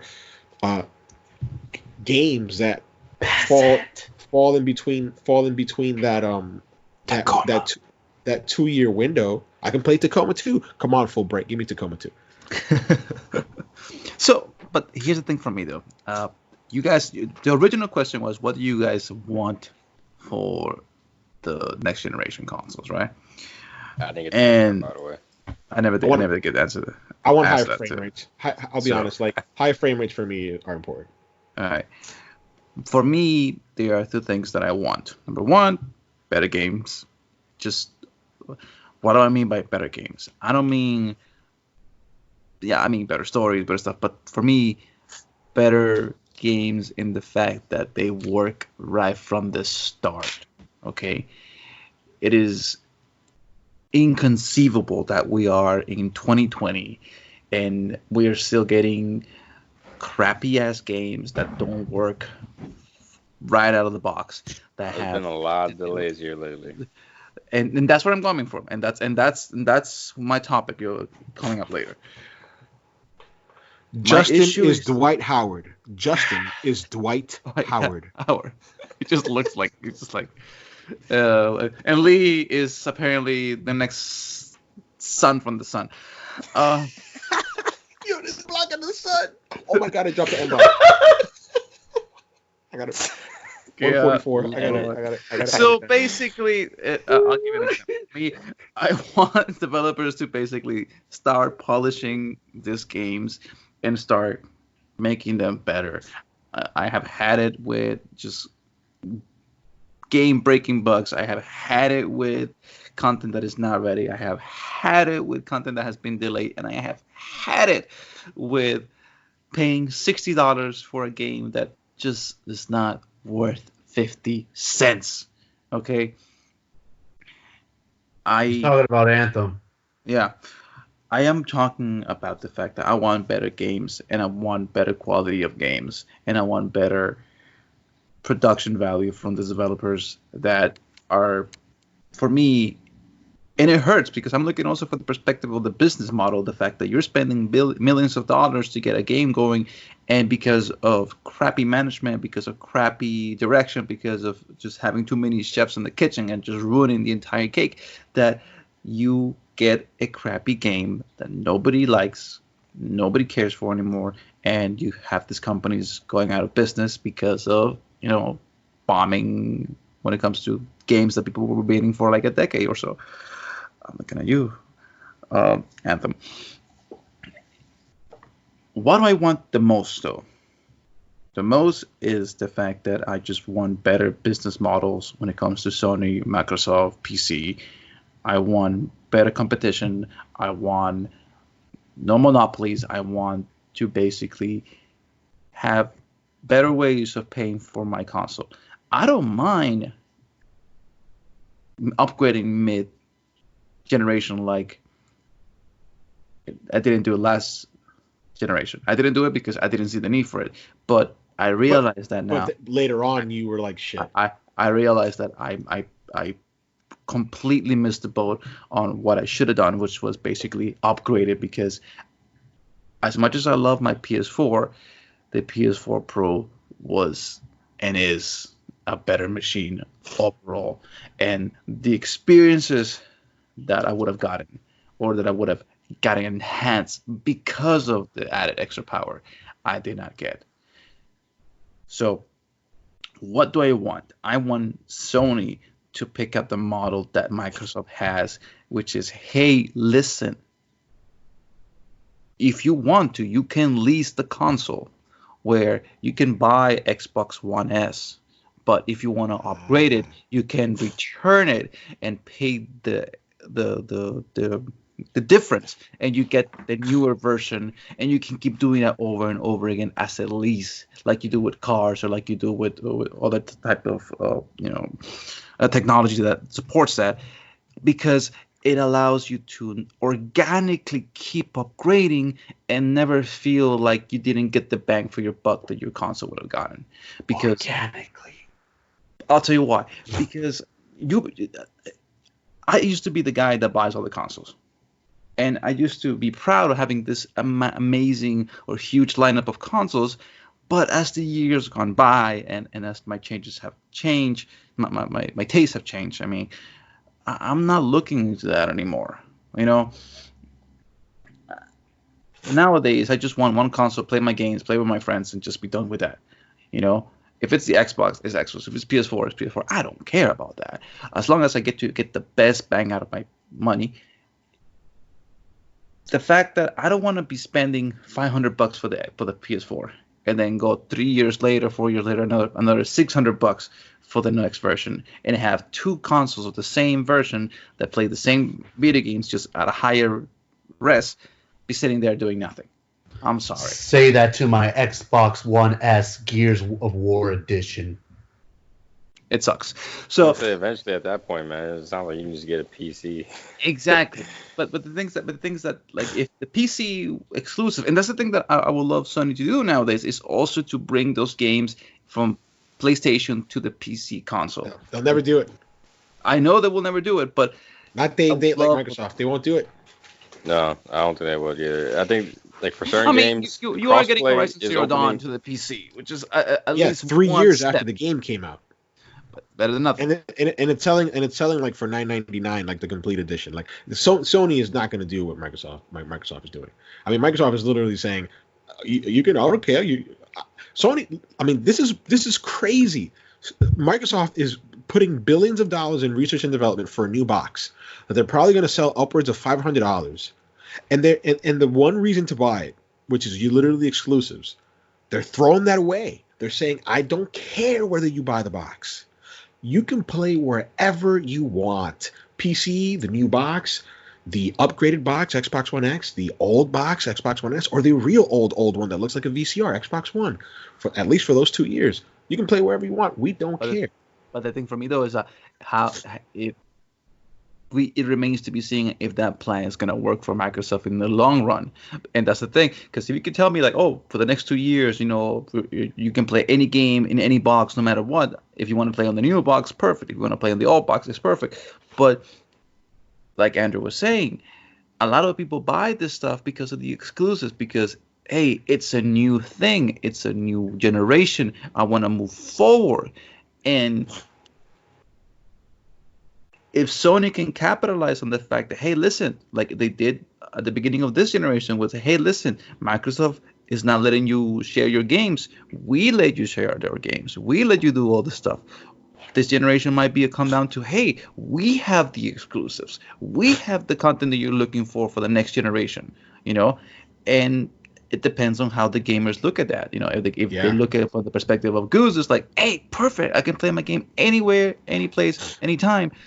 And if they flock to that, that means that Sony has to respond, and they're gonna have to change the way that they're doing their stuff. As opposed to, what if the gaming shifts to Sony's side of the thing and says, hey, listen, you know what?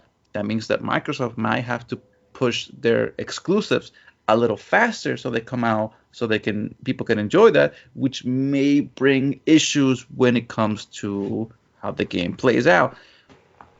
Yeah, Marlon. Marlon makes a really good point. I'm not gonna lie, and Andrew makes a good point too in terms of, hey, as a console gamer, I'm worried that the Xbox One. If I invest $500+ on Xbox Series X, I'm worried that my investment won't pay off until after 2 years, because they're gonna focus on the lowest common denominator box, and that's a problem for me because I want the best experience. So I agree with Andrew there, but I also agree with Marlon and Marlon sees it. I mean, he literally just explained it. We're like, hey, Microsoft may be too early to this party. Like, this is the future, and this is, at least for me, unfortunately, where things are going with services. It's gone with movies, it's gone with music, Spotify, Netflix. It's gone with comics and comicsology, right? Mm-hmm. This is where the industry is heading, because all other industries have headed to this service-based model. But Marlon makes a great point in terms of the gamers. Like, the market will decide whether it wins or not. And just think about it. I mean, there's going to be resistance. I mean, even among us, there's resistance. And Andrew himself is like, wait a minute, why would I buy this box if it has no exclusives? As opposed to, I'm not saying that his thinking is wrong, but as opposed to thinking the way that I think, where it's like, isn't it a great thing that you can play it on the old box still? Right? So I think it's going to take some time to train, and I hate using these like words, but train the customer to be like, hey, listen, you don't have to be, because we're used to it. All of us gamers, we're used to just being in these walled gardens. You can only play Nintendo stuff on Nintendo. You can only play Sony stuff on Sony. You can only play Xbox stuff on Xbox stuff, right? But now Microsoft is trying to change that language, and it's going to take some time for the consumer to see, hey, listen, this benefits us. A walled garden only benefits the platform holder and nobody else. That garden, though, is expanding, though. I mean, this gen crossplay has opened up. And now, like, if I have to buy a console for exclusives, pretty much, PlayStation is the way to go, because you're going to have exclusives. And then I could play my other games with my other friends on other consoles, because the crossplay is opening up for across the board in a lot of places. So, like, then again, that pushes towards my argument earlier. What incentive do I have of getting that Xbox so far? If I'm able to do everything I already want to do on PlayStation, and it has those specific ones there. But that's what I'm saying. Like, you don't have to get the box. Microsoft doesn't care whether you get the box or not. Like, the business model isn't predicated on like, oh, I'm gonna make money off the box. There may be a good like entry point, I guess, for people who don't have Xbox. But for people who currently have Xbox, any Xbox One through X, like, I still don't see what your incentive is to buy this Gotcha. next one. To buy the new All box. Gotcha. Yeah. So basically, I'll give you an example. Me, who has not bought an Xbox console this System generation. 60. Yeah. So for me, I don't mind spending the money on the Xbox Series X because I know for a fact that I am going to be grandfathered in when the new stuff comes out. And I get to play and enjoy the stuff that I didn't get to play on the Xbox. Or even though I have my PC and I can play those games on the PC, it is a little bit more. You need to be Yeah, more I'm saying, technical if you savvy when have- it comes to. You have PC though, so it makes almost no sense for you to even buy that, man. Because you can play it, you Microsoft can is play it, opening yeah. up their the Microsoft Store to PC, their Windows. So as long as you have like Windows, pretty much you could have Yeah. So, the Xbox game. So like, but the thing though is this. it's though. like you pretty much have a console already. It's like I why would understand you still go buy something else? Why? I I'll mean, give you of course, I guess it's an upgrade. I guess technically people love upgrades, so like buying next phone or a bigger, better TV type thing. But I'll tell you what. Because even though this PC is able to play those games and run them at high graphical fidelity, at least for most of those games, at the end of the day, it is still my PC, and it is mainly used for Adobe, for Photoshop, for Adobe Audition, for basically creating all the stuff that I need to create with it. And it is not my console. It is not. Before you day one, let's say Xbox Series X and PlayStation both come out same day. PlayStation has exclusives, Xbox doesn't. And you only have the money to buy one of the two. Which way are you going right now? Right as of right now. No, wait. Let's frame that argument different. Xbox is going to have exclusives insofar that they're not going to appear on a Sony console. So is this question like, hey, day one, PS5 has exclusives. You can only play on PS5, and Xbox has exclusives. You can only play on Xbox systems or PC. Which one are you going to get? So me right now, I am on Pavlov's box right now. It depends on the games that are going to be coming out. If the games that are going to come out are something that I am interested in, that's going to dictate which box I go for. For example, and this goes into my topic for this week, is there are currently way too many delays for games that I want to play. Perfect segue. And because there's so many delays for games that I want to play, there is no reason for me to buy those games on the consoles that I already have right now if I can just wait and play them on the better console that's coming out literally couple of months later. There is no reason for me to, why in the hell would I'm going to spend 50, 60, 75 bucks on Cyberpunk 2077 on if it's basically backwards compatible, why couldn't you? Here's the thing though, like let me ask you this.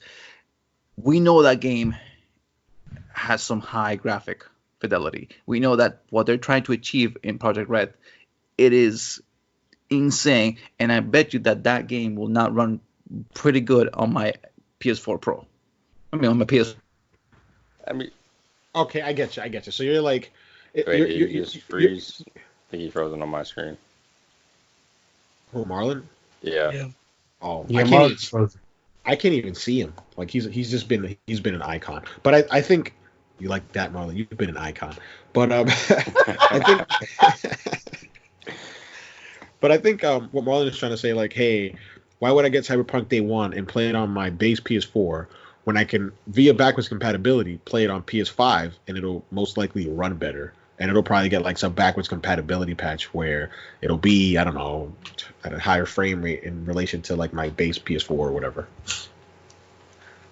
I mean, I hear, like I said, I hear those arguments, but the main argument I'm still trying to make. And Microsoft basically says, "Fuck you, Marlon. We don't want your opinion anymore. You've been talking way too much." Okay. No, basically what I was trying to say is that I don't trust.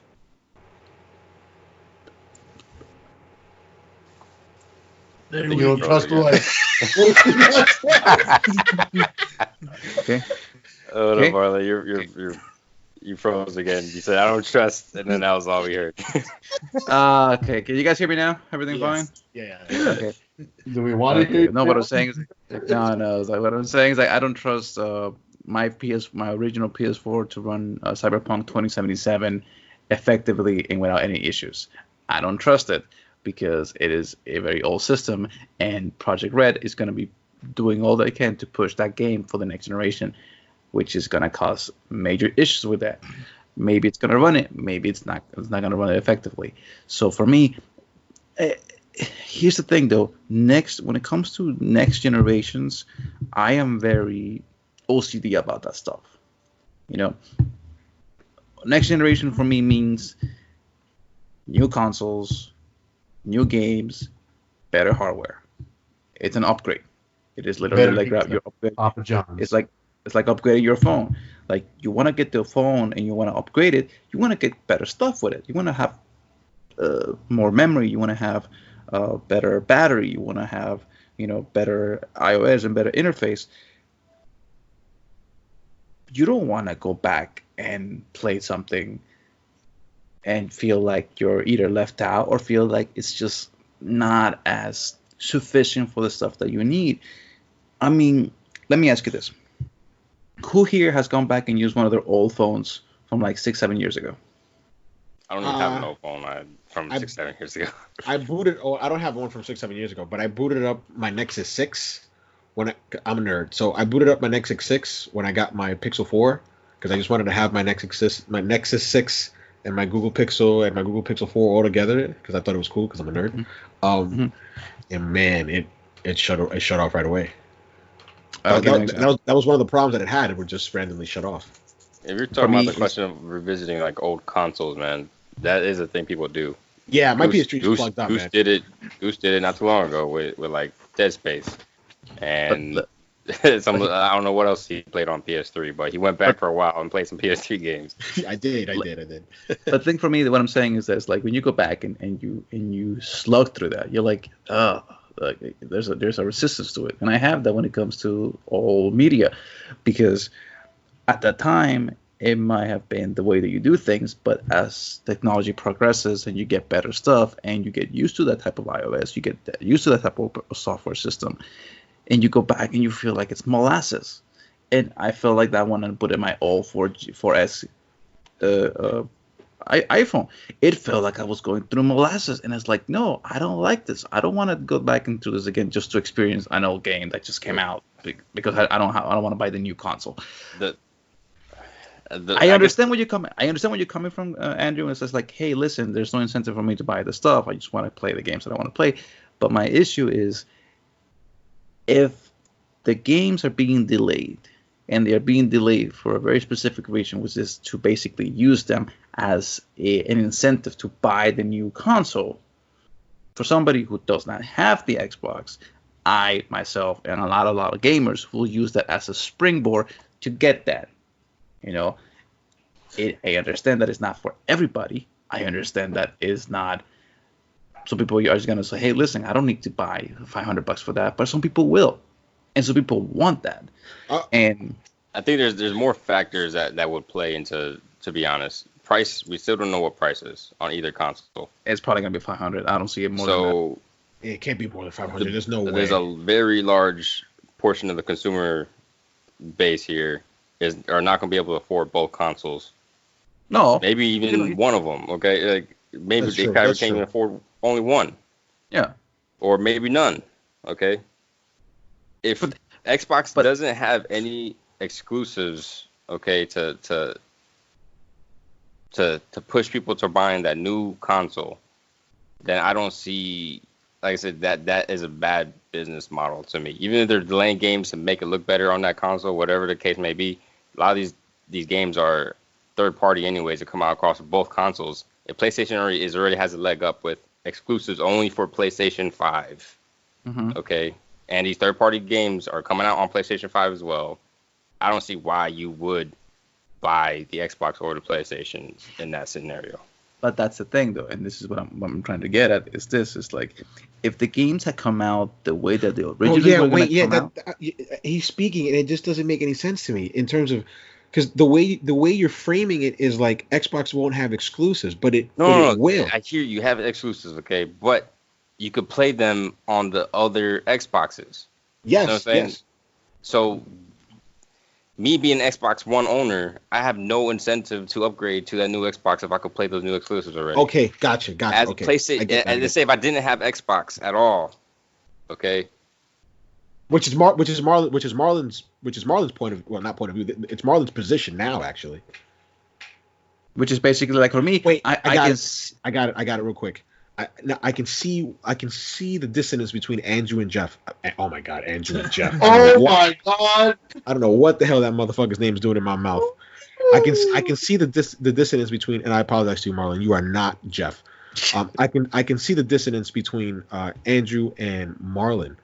Marlon is coming at it from a point of view like, hey, I don't own an Xbox. So if I'm going to invest in that ecosystem, yes, I'm aware that I have a PC, but that's not where I do my gaming, right? I'm a console guy. I'm not speaking for him. I'm just saying that's his like. Yeah, that's basically it. That's where he's coming from. He's like, hey, I'm going to invest in that new console because I'm going to have the best experience. Where Andrew's point of view is like, I have no reason to buy that thing. I have no reason to spend $500-$600 on it because that exclusive game that you can only play on the Xbox ecosystem, just to be, correct, I can play it on Xbox One.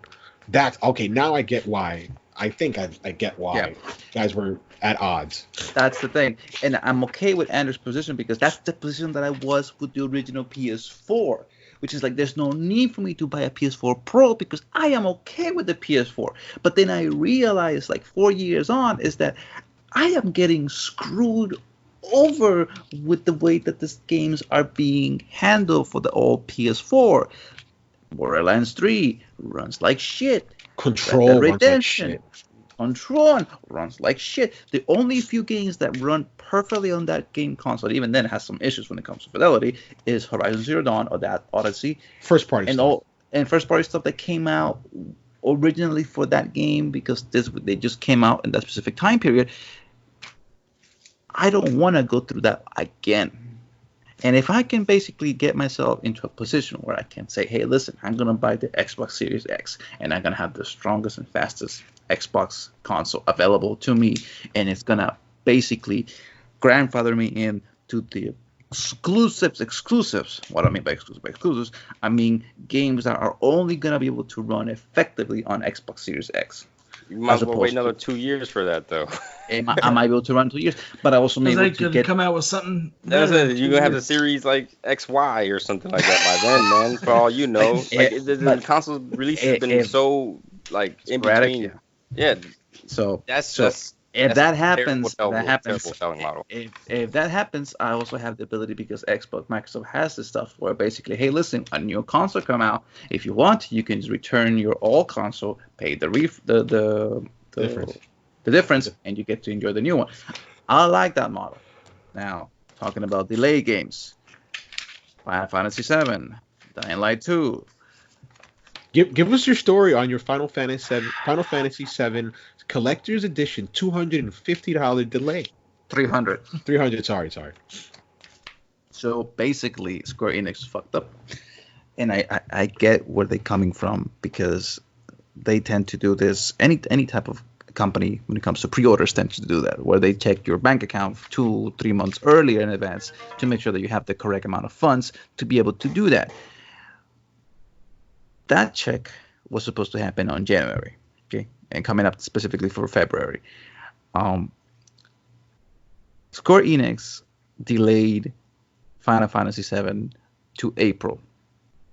By delaying it to April, something happened in their system where basically tells people, hey, listen, and I don't understand this. I have never seen this in my entire gaming career. I have never seen this. This is the first time I've seen something like this, where the company delays a game and then basically tells you, yo, you better opt. We're going to send you an email, and you have to check that email to make sure that you opt in, that you're still, willing to buy this console, or no, not console, but willing to buy this game. And I'm like, wait a minute. I'm in on that stuff. Like, I am on top of that stuff. But what about the schmuck out in the street, or the little kid Timmy and Jimmy who basically got their parents to basically buy this game for them, who have no fucking idea about checking their emails for something that Square Enix sent, they're going to lose their pre-orders.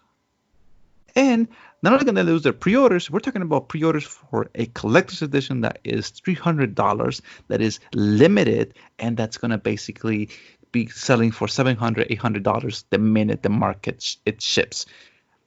It is bullshit. It is crappy management. It is everything that I hate when it comes to the gaming ecosystem and when it comes to developers, where basically they don't plan shit. Like, if you know that your game is not ready, do not give a freaking release date. Just give a release window. Say spring, autumn, fall, winter. I don't care. Just give us a window. Say, hey, listen, between this months, the game is going to come out. And once the game is gold, once the game is ready to be shipped out, say, it's going to come out this date. And leave it at that. I have had it with games where basically says, like, let's look at, The Last Guardian. Oh, it's going to come out. Took 7 years. Anthem came out and it was a piece of shit. That's never going to stop though, man. It's a money driven business. No matter how you look at it, it's a business. It's a business. And you have to make your money back. You have to make your money back. But and so I'm sorry, once the game is in the last leg, I guess, of the race, pretty much, they're gonna death march or whatever they got to do, crunch hours, whatever they got to do to finish that game. BioWare magic. That deadline is put in place there to light fires underneath those I understand that, Andrew. I understand that, but my point of view is this: is keeping the investors happy a good enough reason to basically shoehorn your game into a hole where it's going to be killed with bad reviews, bad publicity, bad PR for the next 5 to 6 months because it did not delay though, right? I'm saying, like, that means they're knowingly postponing the game because they know it's not ready. It's not like they're going to force an unfinished game upon you guys. They're still working on it. And I'm okay with that. But what I'm not okay with is basically saying, oh, listen. You're not okay with the pre-order. The pre-order thing, that's a whole nother scenario, though. That to me was like bullshit, man, because that's probably like seeing a lot of different. Sorry, go ahead. I was saying, if I paid $300 for a freaking pre-order package or whatever, and you got to cancel, I'm gonna be watching my emails pretty carefully, anyways. If I paid $200 for anything. but that's because you're a gamer, and that's just a consumer, period, man. If I paid $300 for a pair of sneakers or something like that, I'm looking for shipping confirmations. I'm looking for anything that may postpone or anything like that on my order. That's just a consumer. If you're talking about little Timmy down the street, Marlon, and like, his parents bought him a parents thing. His parents are gonna be watching for that thing. Exactly. Man. Like, my parents would have never bought me a $300 pre-order. Like, shoot, I don't care how spoiled I was. $300 pre-order like that. But I get where you guys are coming from, but I also see, and I'm not straddling the line, but I also see Marlon's point of view where he's like, could there have been a different way where I didn't have to wait until the end of February to opt in to keep the pre-order that I waited a long time on the internet to make? Right? Like, could they have streamlined it where it's just like, hey, they could have did that better. I'll give you an example. Like, I pre-order a lot of games, right? I have, I don't know, I have a couple games pre-ordered for 2020. Here it comes. I have a couple games pre-ordered for 2020, and when Final Fantasy VII got pushed back, Best Buy sent me an email saying, "Hey, your pre-order was pushed back. The new release date is this." When Doom got pushed back from November to March, they said, "Hey, your pre-order has been delayed." I kept my pre-order, right? I didn't lose it. I didn't have to opt back in. It was just a very streamlined process. They sent me an email. They told me that it was delayed. Then they sent me an email saying, "And this is when you're going to get it." And I think that's something that Square should have done that they didn't do. So I do agree with Marlon there. Yeah, but it's based on that consumer. You're the middleman. The middleman was Best Buy. Best Buy was letting you in on the thing. Where'd you pre-order it, Marlon? GameStop? No, you have to pre-order from Square directly. You have to pre-order from Square Enix directly from them, and this is the email that I got from them. This is the email that I got from them. Important reminder regarding your Final Fantasy VII remake order. U.S. customers. Dear Marlon, thank you for your pre-order for Final Fantasy VII Remake First Class Edition, which is the $300 one. Okay, so due to the release date change to April the 10th, you must opt in by clicking this link by February 28th for your order not to be canceled. If you do not opt in to keep your pre-order by February 28th, your pre-order will be automatically canceled. We will not be able to reinstate your pre-order based on limited quantities available. Considering the update release timing, payment processing for your pre-order will now begin on February the 28th of 2020. We will send out a reminder email on Wednesday, February 20th, asking you to make sure your payment method is up to date for your account. Let me ask you this.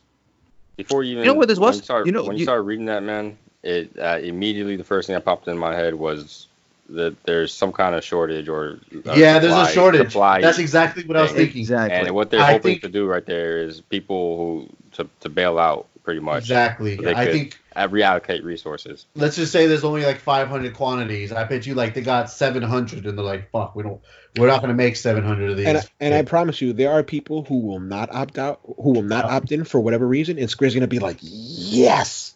Mm-hmm. It's grimy, it's messed up. It is. But it's just I think that's strategy. Yep. I think that's business. I think it's just strategy. Yeah. Like there's some things that they just do for publicity, and I think this is just one of them. And just real quick before we wrap up here, but just regarding delays in general, Marlon's other topic of delays, personally, because of my backlog, I'm okay with the delays. Like Dying Light, the only one that I wasn't even upset. Like I wasn't pissed off or anything. Like I know people get pissed and like complain on the internet. I wasn't pissed. The only thing it was 2 games. Cyberpunk, I was like, all right, because I want to take a week off for Cyberpunk, so I didn't know when to take off. I was going to take off when it came out in April, but then I was like, no, I'm going to take off in May. No, but I'm like, no, because Last of Us 2 comes out at the end of May. So then when they pushed it back to September, right away I'm like, all right, so I'll take off my week in September.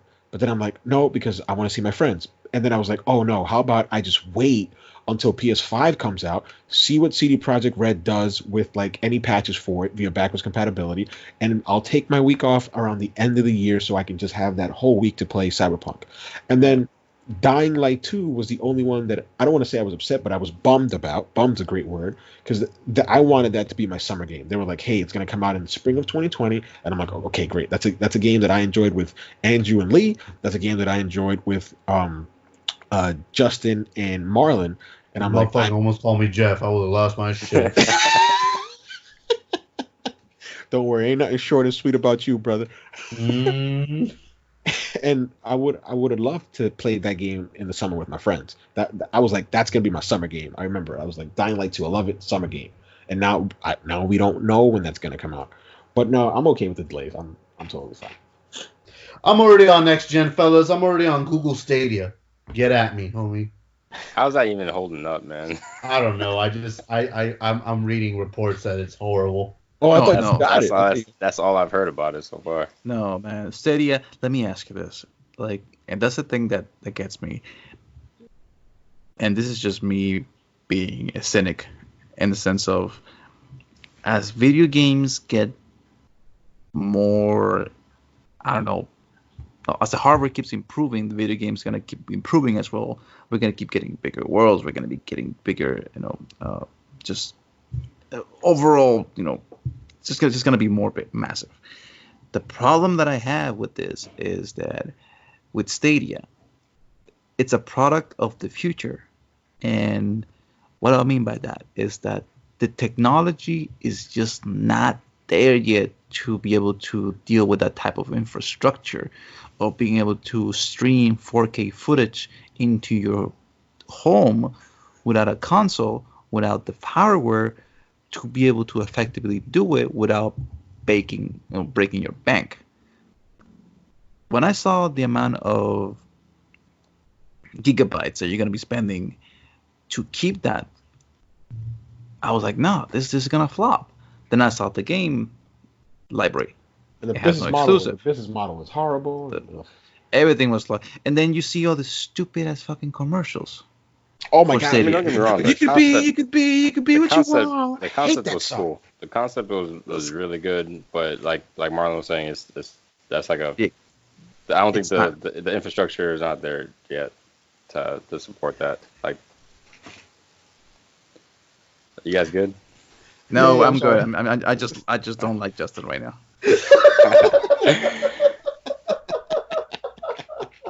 I don't like you, brother. One crash. Two crashes. Oh, Lord Almighty. I'm gonna miss doing this with you guys. Can we get a Yeah. third? Yeah. We're gonna wrap up again. I wanna say a thank you to Marlon brother. Thank you for I think being on almost all the episodes, man. You know, independent of the AEG show, which you're also a part of. You've been, you know, in a big ups to those guys. That, you know, go listen to them. Go listen to them over there over at the AEG show. They're doing great things. But Marlon is a fucking stalwart, man. He's a constant. So I give it up to him, brother. Thank you very much. Andrew, I'm gonna kiss your ass a little bit now that you have much, but bro, honestly, I've been really impressed with you. The way you come a long way from the quiet man, and I knew it. I knew you had it in you, bro. I knew it. I always said this guy is a diamond in the rough. Like, oh, I mumble, nah, bro. You got it. And I'm proud that these last 7 episodes, you have shown it from when we started with Freelancer Radio all the way to the end. You come in, and I knew it. I knew that you had those same gaming chops that all of us have. I also want to give it up to Lee. Lee was always somebody that I wanted to be part of this. And I always felt weird that we never had him on the show before. It took KJ leaving to get him on, but hey, we got my brother Lee on. And I also want to give it up to Justin, who's there, but he's not really there. The only thing I'll say about Justin is that to me, I always thought he was much more than comedic relief. I always thought that was a reductive tag, comedic relief. I always thought he was much more than that. He never did prove it, but I always thought he was more than that. What? Justin's like, oh, he's finally recognizing me for the talent that I have, and then he literally just takes the freaking rug under his feet and just blanks. You hear that, fellas? You hear how he saved the best for last? Yeah. He hasn't thought about himself yet. Yeah, but no one cares what they think about themselves. Andrew did say nobody cares about me. This is true. Hey, to all the viewers and listeners out there, let it be known that Gustavo is no longer a chia pet. Okay, he was able to finally shave. Okay, and he looks beautiful. Oh, no, Bald hair is beautiful. You can see the light Greatest, on his it's head. the greatest bald cube hair I have ever seen. Greatest, the best. Anyways, the thing for me I though. bagged the number in Vegas with that. It works. No, it did not work on that, brother. It did not work. Oh, no, Hey, you we weren't can- witness to it, man. It did. We're gonna have- Unfortunately. Sorry, folks. We're gonna have another podcast again, talking about our Vegas adventures. God, We'll go worked. into much deeper detail one day. No. I got All the I'm number of gonna a big booty Judy with that Trump impersonation. Big booty Judy. God, Lord Almighty. As I remember, we all went home alone that night. Like, all I'm gonna say Well, is, I think y'all drug him in. No, actually, no. Hey, We didn't what go home happens alone in that Vegas? We came home with 2 prostitutes in the room. Remember that? Oh, Oh my Vegas, God. Vegas. just end the brother. Just end it. Oh god. Like, all I'm gonna tell you is this. Cut. Thank everybody for Cut. listening to Edit. the podcast. Just cut this part for crying out loud. Just end our misery. All I'm gonna tell you is this. Since we're in the topic of Las Vegas, okay, I'm gonna end the podcast with a very simple thing. What stays at TMSG? What happens? What happens? I'm sorry, I messed up on that one. Where's what happens Marlon? at TMSG? What happens at Freelancer Radio? Whatever happens to everything to this guy at the end, we're still friends. We're still buddies, and just like in Las Vegas, what happens at TMSG stays at TMSG, and what happens in Las Vegas, well, It's spread everywhere. it spreads everywhere. Basically. That's good. That's Where a are my good end pants? right there. Where are my pants? All right. My fans so to this guy, man. To the listeners, we wanna thank you, and I don't have any final words. I just want to say thank you to everybody. Black Mamba, you rest in peace, brother.